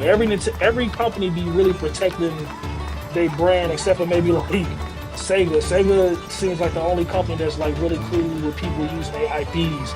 But other than that, a lot of companies protect their brand. I think it was a TikToker who used to like have the Mickey Mouse doll in his videos. And he even got a call from a lawyer.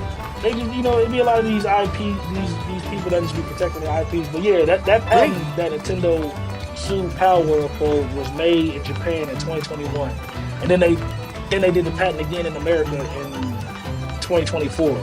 But yeah, that patent was made before Power World came out, and I think a lot of people just thought it was just like jealousy. When from my perspective, it's more so they just being assholes, but they doing what a lot of these companies do. But just look how it's really not any pop-ins for they got all this going on. It's really not any pop-ins on this game. Yo, I agree with you, but that's still not an open world game. That's why I be saying about how games different, despite it being the same genre. There's context on the development. When you have a preloaded area, you don't have to worry about pop-ins. Shin Megami Tensei. What was because I have the game. What was the last Shin Megami Tensei that came out with the main character that had long blue hair? Which one was that? Which one? I'm looking through my Switch right now. I'm trying to figure out which one that was. You talking about 5. Shin Megami Tensei 5. Like that game had pop-ins, and that game wasn't even open world. It was just how they. It was just. Well, that was that was another example of what you were speaking about development time. They rushed that one. So they but if you play the re-release, it's a way much better product. Yeah, I haven't played that one yet. I do plan on buying it. I was just mad that they charged the full 50. How much do they charge you for that game? Because it was a lot of money for me buying that game twice. It's the only reason I ain't bought it yet. Yeah, that was a rush. That was a rush product. They was trying to, with them, they was trying to piggyback on the hype of, like I said, you are correct about all these companies being greedy, because Atlas is also greedy. Atlas has a habit of, they not as bad as Nintendo, but Atlas have a habit of re-releasing games and milking a franchise to its dead. Persona 4 has so many variants of the game. You have the remaster version, which is Persona 4 Golden. Then you have the fighter version of the game, which is Persona 4 Arena. Then Persona 4 Arena Ultra Mix. Then you have a dance. You have a dance game, Persona 4 All Night. So, and they did the same thing with Persona 5. So yeah, everybody's trying to get that thing, but with Shin Megami Tensei, everybody was so ready for the next installment to come out, and instead of them taking their time like they did with 5, they rushed it, and it did not have a good release. But they did fix that with the re-release with Shin Megami Tensei 5 Vengeance. Oh, you talking about that one? Okay, so that's how it was with Persona 5. Okay. So, why does it sound like Kingdom Hearts 2? You know, it does sound like Kingdom Hearts 2. Now that you say that, that's my favorite one. That it does sound like that. I didn't notice that, but it does sound like Kingdom Hearts 2. Just a quick response to Joestar Uchiha. No, the patent. When you said the patent was made in 2021, I think Power came out in 2024. Was it? But the patent in 2021 was made in Japan. The one in America was made in 2024, but that patent has been around since 2021. But back to what I was saying with the games, yeah, like I said, it's like JRPG. I think JRPGs are the main games that cut corners. There's so many. Like I remember the Alpha Rad. I used to watch Alpha Rad videos on YouTube every now and then, and I remember when he was playing. I remember he was playing Scarlet and Violet for the first time, and the character handed your character something, and there was no item in the hand. Like that was, and he made a joke about it. Like, yep, of course, Pokemon doesn't show any item in the hand. But the whole thing was, I also watched him play Final Fantasy VII remake, and the same thing happened. Tifa hands Cloud some money, and there's nothing in her hand, and he ignores it. But that just kind of goes back to what I be saying about, like, people just don't realize JRPGs are the #1 game that just cuts so many corners. I don't really know why. Like, I do a lot of research into game development because I just love games. I don't know why it's JRPGs. Maybe it's because of how much stuff they have in them. All these could be a bunch of properties and details and all this other stuff. Maybe that's the reason why. But yeah, that's like the #1 game that cuts corners. Well, all games cut corners to maximize on other aspects. Just like I said with Digimon, like the area they chose to cut corners is the NPCs of the human character. They chose to cut corners with there. And I even told, like, when I first started streaming Digimon, I even told people, like, normally I would say something about this, but what I got in return for that cut corner, I have no issue with it. So people have no issues with cutting corners if the overall product justifies them cutting those corners. And I think that's the issue. The issue with people having with Pokemon is that we've given them so many chances. Like, it's a lot of stuff that it's not just ZA. Pokemon has had a lot of issues that people have not said nothing about because we love the franchise, and the products that we were getting justify what they cut corners. But now it's getting to the point, it's like it's like the corners y'all cutting are unnecessary. I think that's what people are getting upset about. The corners you're cutting is unnecessary. The things that you're doing is unnecessary. Yeah, I agree. There's a lot of things that they need to do, and while there's, like I said, I'll be cutting slack because I feel like there's a lot of things. Oh, I've been grinding, bro. I've been grinding, bro. There's a lot of things that they've been working with that's like underpowered. There's still a lot of things that they can do, and that still goes back to what you said about how they be trying to please everybody. I think that's their #1 thing that kind of start putting them on this downfall, is them trying to please everybody. If they would have just stuck with what they knew, I feel like we would have been in a way better position.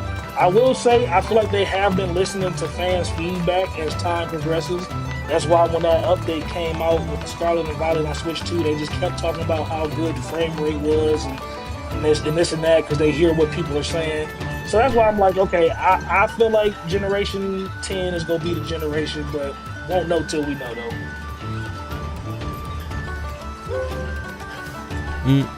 Yeah, I mean, I do. I have a complete overview of what you're saying now, or what you were trying to convey, and I agree. I agree with a lot of your points. I just, like, all I'm saying is that I put the fall on both Nintendo and Game Freak because I have played. Yeah, I say this because I have played majority of every Pokemon game that ever came out. I think except for like Black and White and Diamond and Pearl, but outside that, I've played every Pokemon game that came out, and I've seen them do good things. I've seen them backpedal. I've seen them make innovations, and I feel like now that in the era that we're in, certain things are just not acceptable. Like from my perspective, the fact that so like the city wise, right? So they already condensed it to one city instead of a huge region. Right. I get that. So why was the other choice to not be able to go into every building, or not every building but most buildings? Why was the cut corner to pull up a menu screen instead of being able to go in? When I know this different technology, but back on the Game Boy, we could go into every building. We could go into every building. I agree with that. I agree with that. But I agree with that partially, because it's like one part. Because I remember me having a conversation with somebody online about this once. But the way you said it, I get it better from you. But my argument originally to that was, when you're playing a Pokemon game, why do you want to go in the building if that's not doing anything for the game? However, from what you just said, like, I get your perspective of it. You're saying, like, if you condense it to one city, there's so much more that you should be able to do. And going into buildings should have been something that was more prominent. Like you said, I don't think it should have been like a plethora of buildings, but I think a good amount of buildings should have been able to go in. And then because it's one city, you should be able to be creative enough to come up with reasons why you can go into those buildings. So yeah, I get exactly what you're saying. I get it. Especially with Arceus, you could go into most buildings. You know, you could, and then it was a huge region, and I think that's really why people have so much issue with ZA. It's not that we understand the development time was short, but it's like you already had the blueprint, because this is a sequel to Arceus. You already had the blueprint, and you backpedal from the blueprint that you already established, and that's what people are pissed off about the most. It's like it's not that we don't understand that it took less time. We've had games have sequels, and then all they did, prime example, you mentioned this earlier, Miles Morales. They just took the foundation of Spider-Man. They made a shorter game area, and the game ran. But see, they piggyback off of Spider-Man. They piggyback off of Spider-Man. They didn't really have to do anything but change certain things to fit the area to Miles, but everything else was the same city, same blueprint. Everything was the same thing from Spider-Man. And that being said, ZA could have did the same thing with Arceus. We wasn't expecting, me personally, I wasn't expecting nothing to be blown out the water, you know, because I knew that they had a short window, but I wasn't expecting them to have such a backpedal from a game that they had already released. And they had the blueprint for it. It's another game. I can't remember what game it was, but it was Spyro. That's it, Spyro. When they did the Spyro remake, and I hate that team is not doing the remakes anymore. That's a whole nother topic. But they lost the code to Spyro. Right? So they literally had to create a whole program, and they had to play the game from scratch, and they had to scan someone playing the game, and they had to recreate everything from scratch. And from the final product, you wouldn't even know that they lost the code to Spyro, because they put so much energy into recreating Spyro, and that had a even shorter window than the Pokemon game. So when you see things like that, it just make you wonder. It's like, why are we doing this? Because, and I know that's a different company, how they do things with different. No, I get what you're saying. I'm just putting out examples of that it can be done. You know, I'm just putting out examples. So I don't know what was going on behind closed doors with Game Freak. I'm just putting out examples of similar situations and similar other things coming out. Yeah. And then prime example, I feel like they also don't need to release a game on multiple platforms if they can't afford to release it on multiple platforms. Like I said, I didn't have an issue with my Scarlet and Violet because I was playing on the OLED. The OLED is a more powerful machine than the OG Switch. So when the whole Scarlet apocalypse was going on, I did not get now one of those glitches or anything because I was playing on a more powerful Switch hardware. But the thing is, it's like you shouldn't have to get more expensive hardware. Just don't release the game. Just don't release the game on it. But that's where the greed part come in, because, and that's where, like, I'll say that I think Nintendo does it more, but that's where I say almost every company. I think people don't realize that companies be using games as stepping stones nowadays. They be using games to make their money for the next game and to get feedback for the next game. And that's something that they all do because games have become so expensive. They're like, hey, this is the best way for us to fund our next game is to release the half-developed game and then put that money to a better game and go on and so forth and so forth. But yeah, I agree. They should have just, waited to finish developing Scarlet Violet. That was crazy that they released a game like that. And that's them short times, because I still look at it. That's why I be saying I put more blame on Nintendo, Sierra.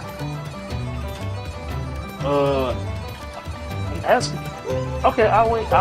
But yeah, that's why I say I put the blame more so on Nintendo, because I feel like them being over them. I think most of Pokemon Company is like a subsidiary of Nintendo, so I'm pretty sure they get their deadlines from Nintendo. And that's why I'm just like, I'll never shy away that there isn't a problem, and I'll never sit there and say that Game Freak can't do better, because they definitely can. I just point my finger at Nintendo more because because I think from a development standpoint, I just get that it's still a lot. You know, it may not come out the best. There's still a lot to handle and deal with. But yeah, it's I get your point better now. That's why I was saying, like in the comments, it's so hard to talk about stuff because you don't really have a lot of. No, that's why I let you come up so you can explain yourself, because I understand, like, when people are trying to express what they're saying, it's kind of hard to just put in the comments, and then sometimes, you know, like, especially I know it's been an issue for me. I don't know about everybody else, but sometimes it is hard to keep up with everybody's comments. That's why I always have to go back and forth and look, and sometimes I'll miss it. That's why I like, well, let me let you up and like see what you actually are trying to convey with the whole situation. Yeah, because I've been trying to have a conversation with somebody about this because there's like context on everything. That's kind of what I was trying to explain to my mans in the comments. It wasn't that I was out here just trying to defend Pokemon because I'm a fan. It's more so I just be like trying to understand everything from every viewpoint, and that's why I even understand what a lot of people are saying better now that I've talked to you. Mm-hmm. And that's. But yeah, let me go ahead. You go ahead, say what you're saying. No, I was just saying, and that's why, like, that's how I develop my viewpoint. So that's also, I was trying to let you know that I've gone through all these things, and I've had these conversations with people, and this is why I feel the way I feel about it, you know. Mm-hmm. But I also understand how other people will feel. That's just my opinion of it, and that's just my take, just because of my experience with the company and the game in total, you know. Yeah, and it's still. I know I need to get back to work, but there's still just so many. Even with that being said, there's still so many more things to talk about in this whole conversation. But yeah, let me go ahead and get back. Maybe one of these days we can do it again. I sent you a follow on everything. All right, no problem. I appreciate it. No problem. Appreciate you, man. All right.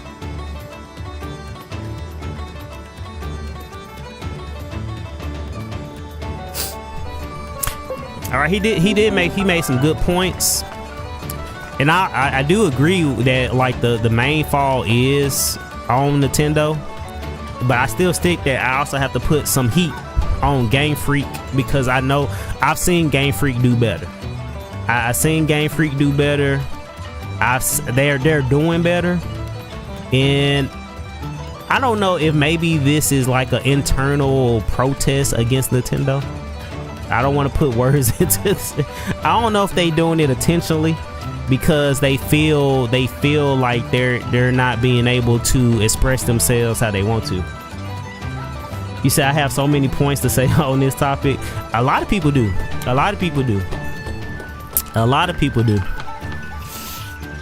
I think while we were having a conversation, we did finish the side quest with the Platinum Numemon. There was something else I wanted. I think I did it already. The agent skills. Oh, we can go ultimate now. Can we digivolve to ultimate now? We agent level 5. Can we do it now?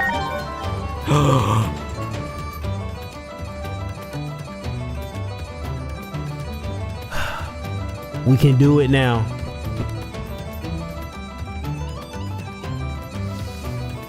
We can do it now.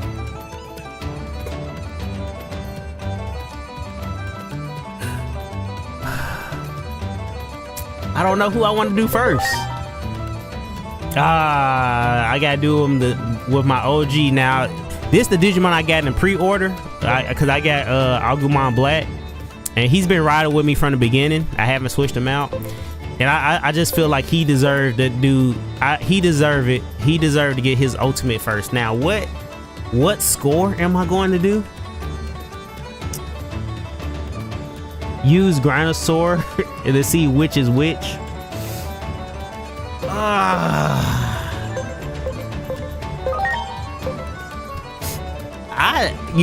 I was always good at name that Digimon, so I know that. You know what? Let me not talk too soon, because I did get it wrong last stream. I feel like this is Middle Greymon right here. This one, I'm not sure. I feel like this is Middle Greymon. I know this is Middle Greymon because we fought him. So even though his silhouette is blacked out, his which I don't know why they did that. I guess I don't know. I guess to keep the surprise going or something.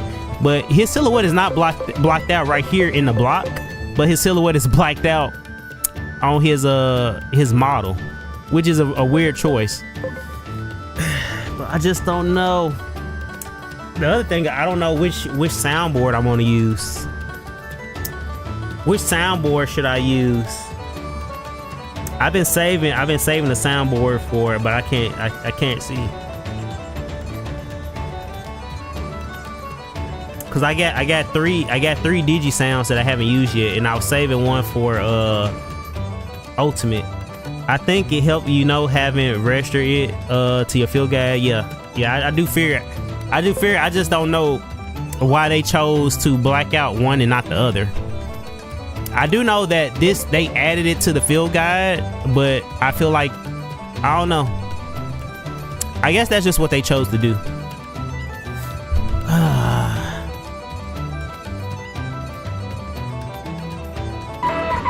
Ray the Rookie, thank you for the share. You increased my spiritual energy. I appreciate that. Now what sound should I use? So we have this one for regular Digivolution.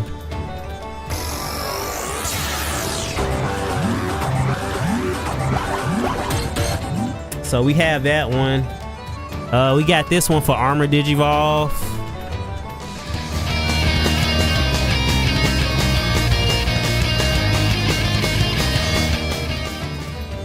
And then we got this one for Spirit Evolution. As we work towards one solution through a spirit evolution. I'm trying to see which one I'm gonna use for.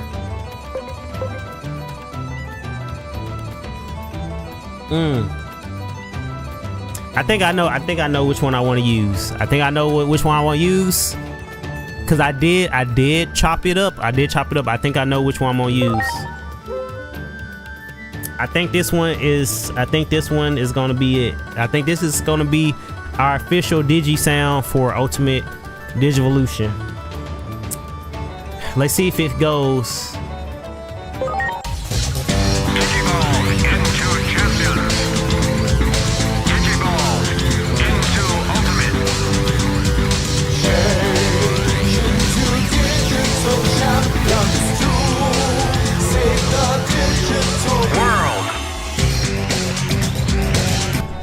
Oh, that actually worked out. That one worked out. That one worked out. That one actually played out better than I thought. Cause even like at the end, they did the little pose at the digital world part. I think that one worked out. You said that was the perfect sound. Yeah, that one worked out. That one actually played a lot better. It played a lot better in action than it did in my head. That played a lot better. Who else do I want to give?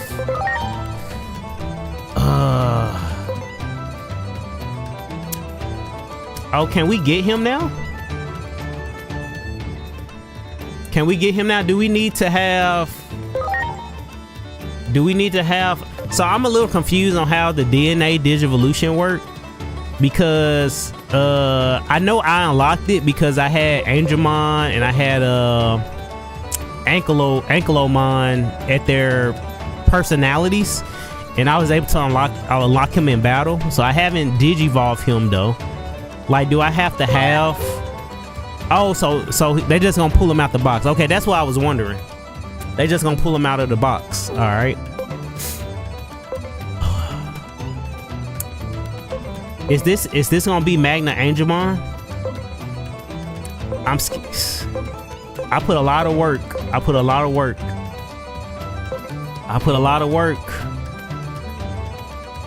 Is this gonna be Magna Angelmon? I'm not sure. They got these silhouettes kind of blacked out. I can't really tell. I hope this is Magna Angelmon. I hope. Oh, we should. Wait. I just thought we should.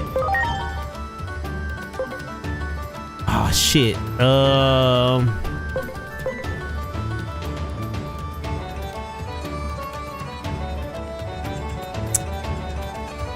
I thought we could get Angel Woman. We can't right now.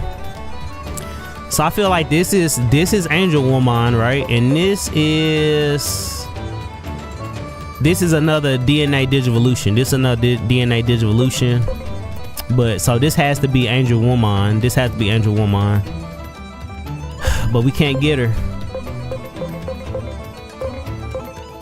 Can't Kakumon?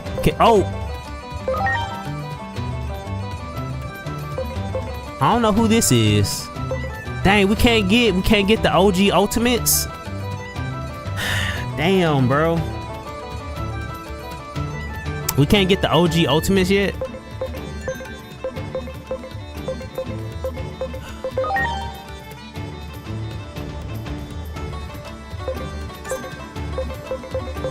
What Ultimates can we get? What Ultimates can we get?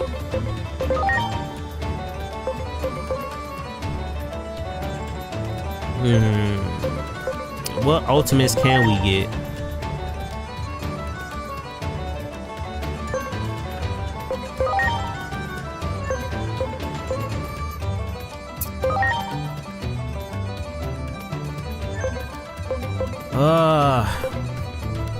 I can't decide which route I want to take.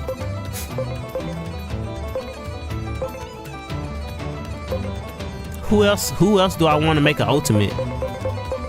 Should I just roll with two middle Greymons? Should I roll with, well, he already at level 11, so he won't be too far off. He won't be too far off. So let's go ahead and make him middle Greymon. Let's go ahead and make him middle Greymon. I hope this middle Greymon. I won't be upset. I'm gonna Digivolve him right back to Greymon if it's not. I hope this is middle Greymon.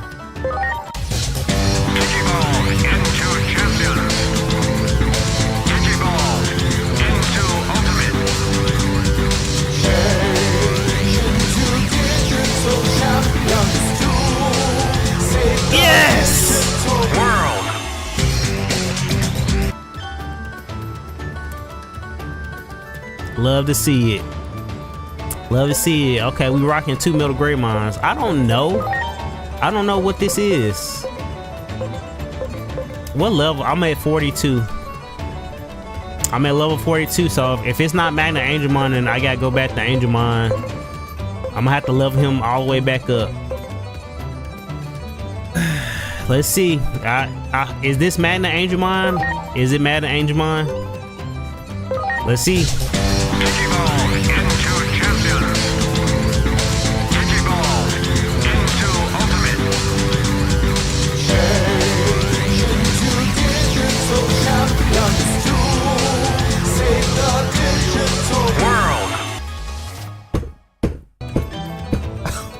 Yes!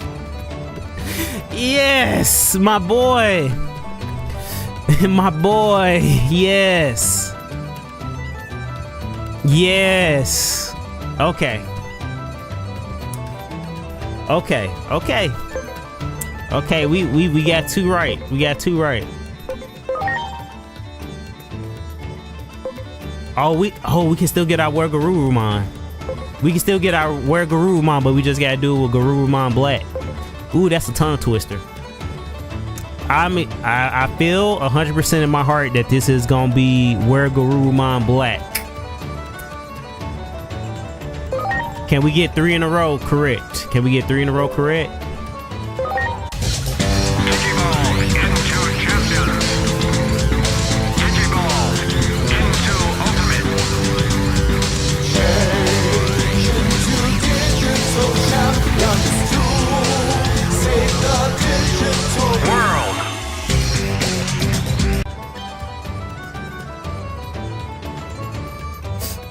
Do you want help in it or no? Like help? No, I'm good. You talking about we're trying to get the Digivolutions? No, I'm straight with the leveling up and stuff. I just really been trying to see who I'm on Digivolve and who I'm not. Cause I pretty much already know the personality traits and the blue stats and the bond levels. I kind of know how those mechanic works. So like I know about bond level, talent level, blue stats, the digi farm, personality traits. I know all of that. I know all of that. Yeah, so we're good. We're good. How far am I? I am still in the early game, I think. But we doing we had did a lot of yapping and some side quests, so. And we just unlocked the ability to digivolve to ultimate, so that's what we've been doing. Oh, we can finally get these boys. We can finally get them.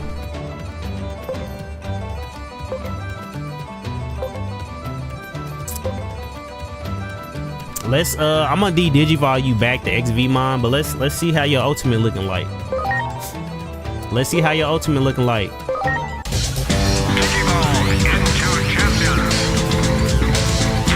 Oh yeah, I'm at rank 5 now.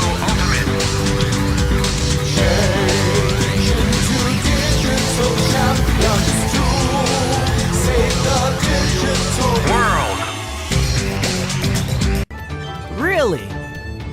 Rise Greymon? That's your ultimate? That's your really? Huh. Really? I did not foresee that being one of his digi lines.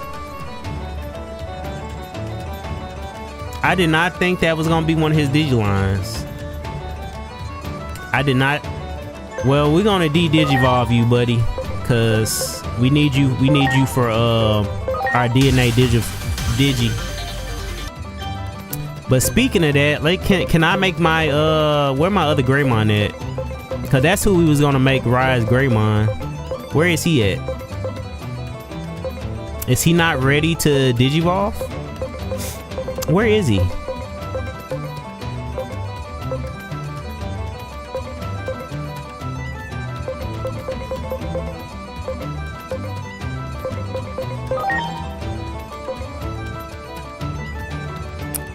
What? You lacking speed? Dang, I thought you was ready, bro. You lacking speed. Cause this who we gonna make Rise Greymon. He lacking. I don't know what these other two are.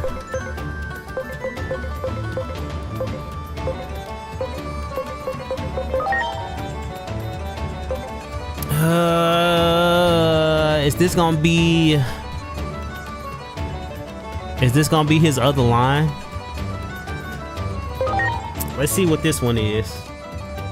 Let's see what this one is. Crazy Q. I gotta give you a shout out.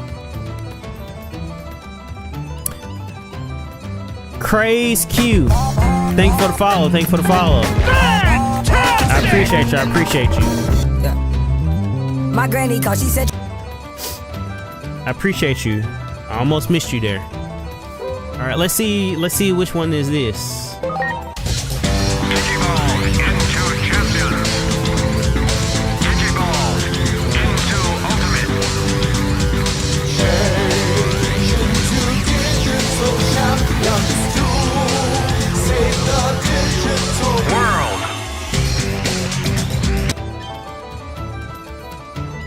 Lilamon? I did not.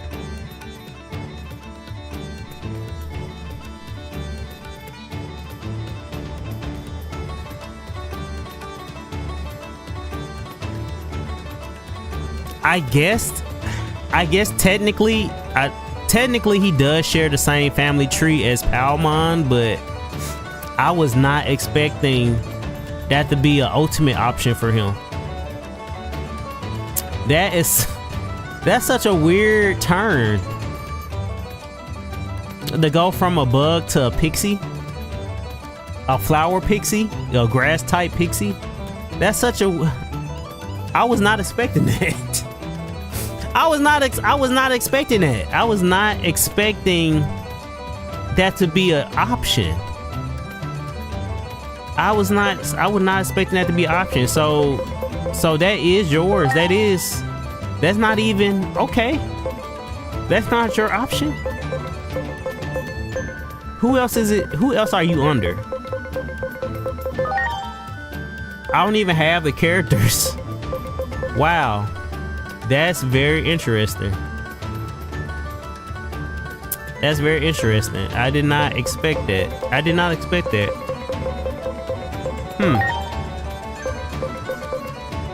Well. Who's next? What other champions I have? What other champions I got on deck? Digimon?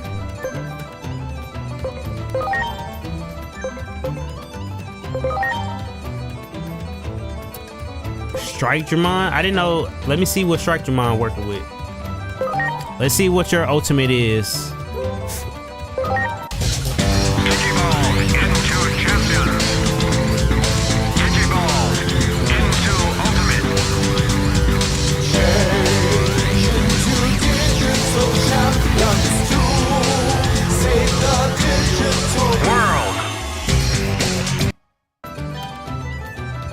Cyberdramon?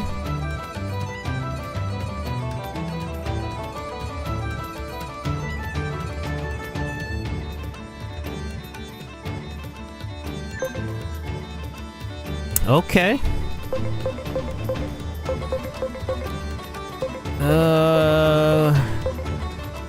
Who else? I thought I had a whatchamacallit, right?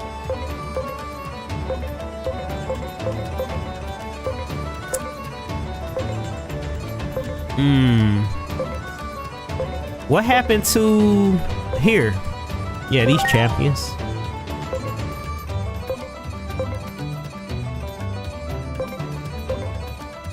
Which one of these are Diabolomon? Is it the top one?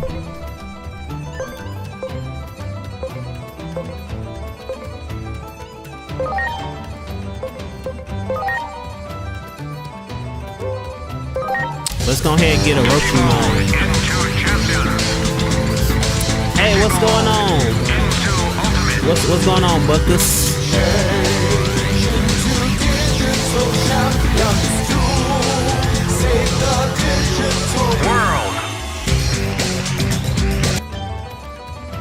What's going on, Buckus?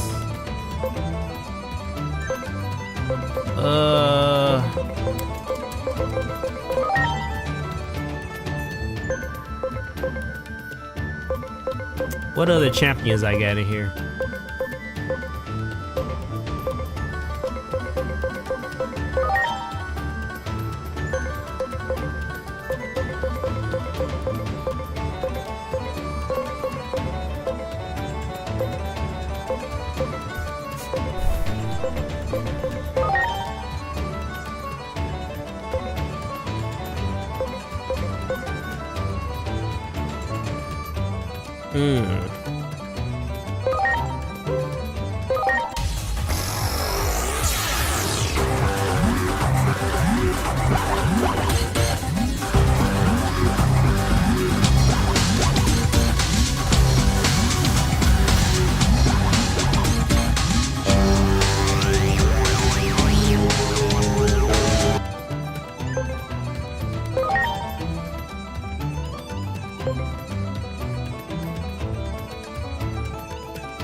So that's where your tree come from. Okay, that makes more sense. That makes more sense.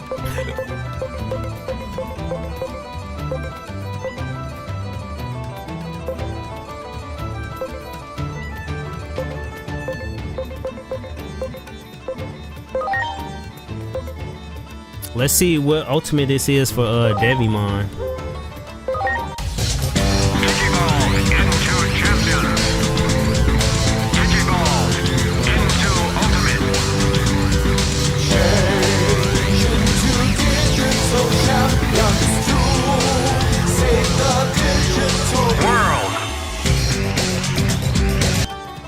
Myotismon?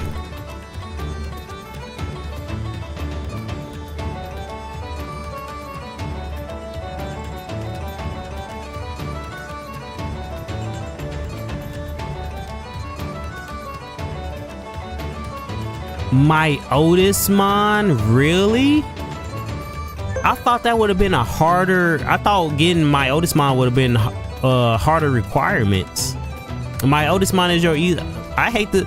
Well, dang, I wonder what his other Digiforms are if my Otismon is his least requirement form.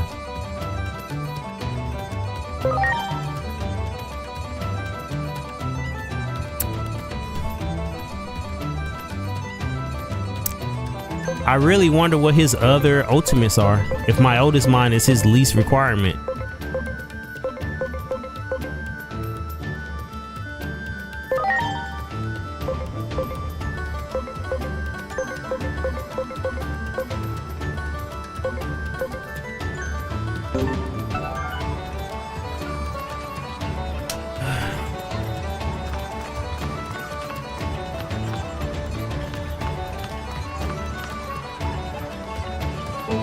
All right, we got our ultimates.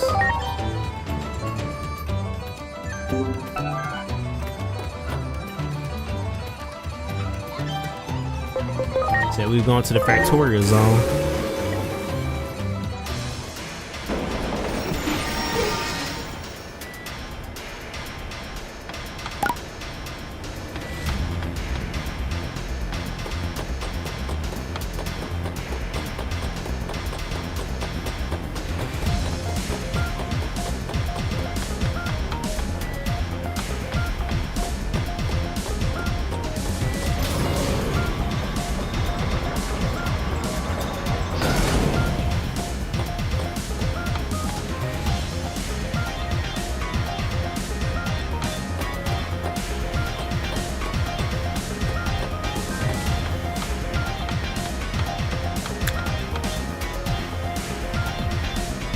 Hi there, what did it be today?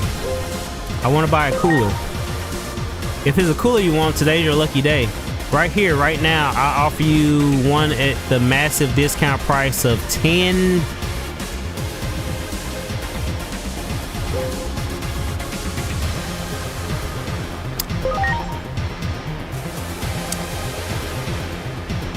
Short on funds, then leave. No window shoppers allowed.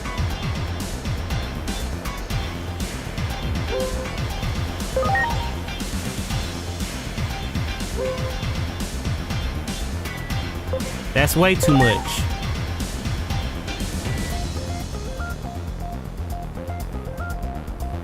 All right, fine. 10,000 yen then as a special offer, but only for you, my friend. Don't go tell anybody else.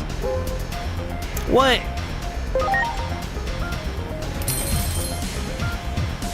Now get out of here, you swindler. Oh, I had to bargain for that? I was about to say, god damn, for a cooler?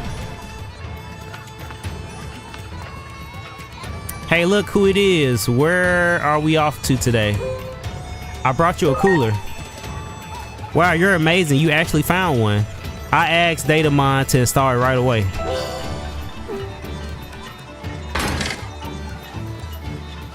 I got a cooler at last. Hot places are no longer a worry. I'm sure we can reach heat cosmic too, as long as we still clear of any cold zones. Can you go and let Coronamon know? Tell that kid I'm ready to fly anytime.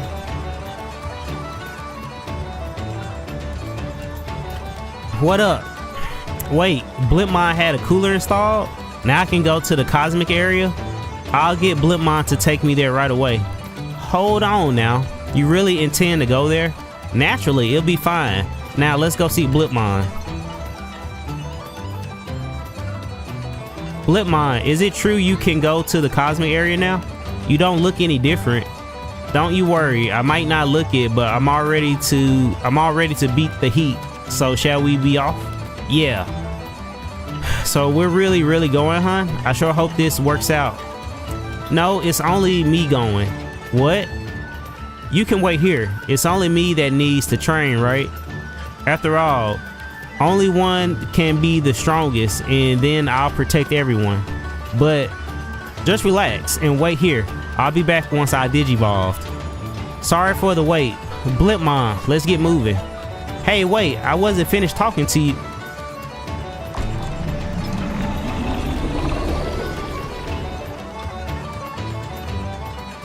Oh no, they're gone. Will Coronamon be okay? I'm sure he will. I really hope so, but where does this leave me? I got this for Coronamon when he said he wanted to travel, but I'm giving it to you. So what now? I need to come up with a game plan too. Coronamon makes me so mad. I'm gonna sick Mini on him as soon as he gets back.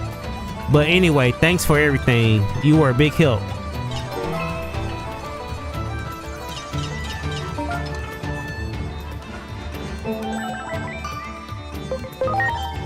Alright, I think that's it. I think that's it for all the side quests.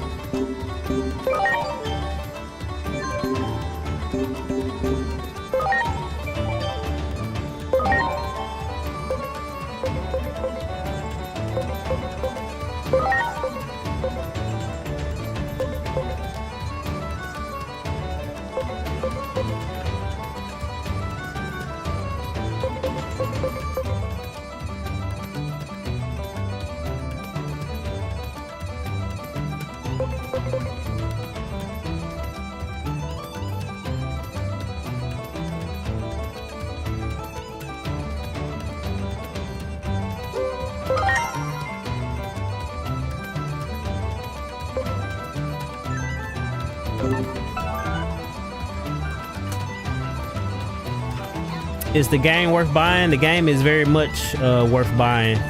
It's very much worth buying.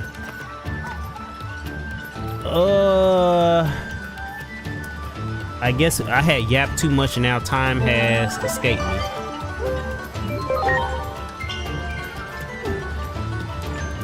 So I'll probably be back later on. But I'm gonna go get something to eat. But I appreciate everybody who stopped by, everybody who was having yapping sessions with me about the game, everybody who shared the live, everybody who followed. I appreciate all of you guys. Like I said, I might be back on a little bit later after I get something to eat. Zach, you would come in right when I'm about to leave. You would come in here right when I'm about to leave. We've been yapping about Digimon for the past 3 hours. Digimon, Pokemon, all types of stuff. And thanks for the likes. As I said, I should be back on a little bit later after I eat and everything and I run a few errands. But right now, I'm gonna head on out. Like I said, I appreciate everybody who liked, followed, shared. I appreciate you guys. I appreciate meeting all the Digimon fans and the Pokemon fans and us yapping and talking and having debates. And it was a fun time today. It's a fun time today. So like I said, I'll see you guys, if not later today, probably tomorrow. It just depends on when I get done with stuff. Yeah, I said you would come in here right when I'm about to get off. Yeah, you said catch next time. Oh yeah, you might catch me like I said, you might catch me a little bit later. But like I said, I appreciate you guys, and I'm going to be heading out. So I appreciate you guys. All you guys stay safe, and I catch you next time.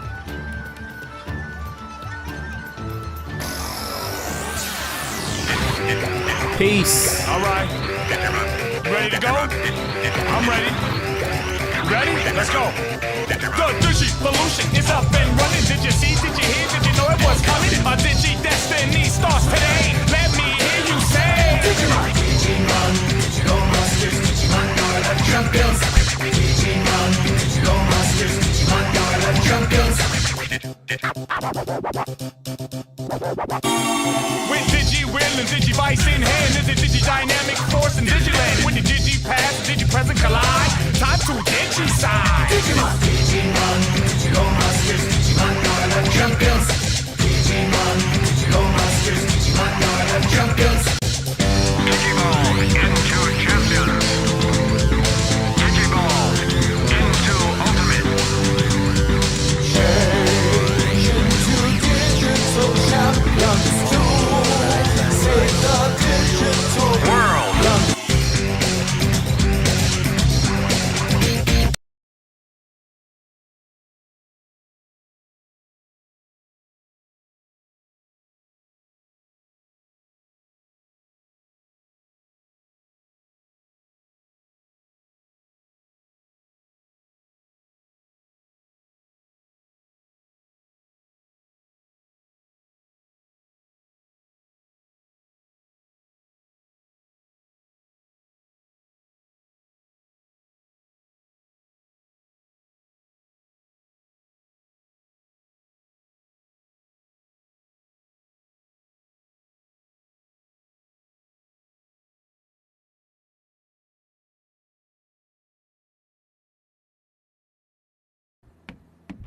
What?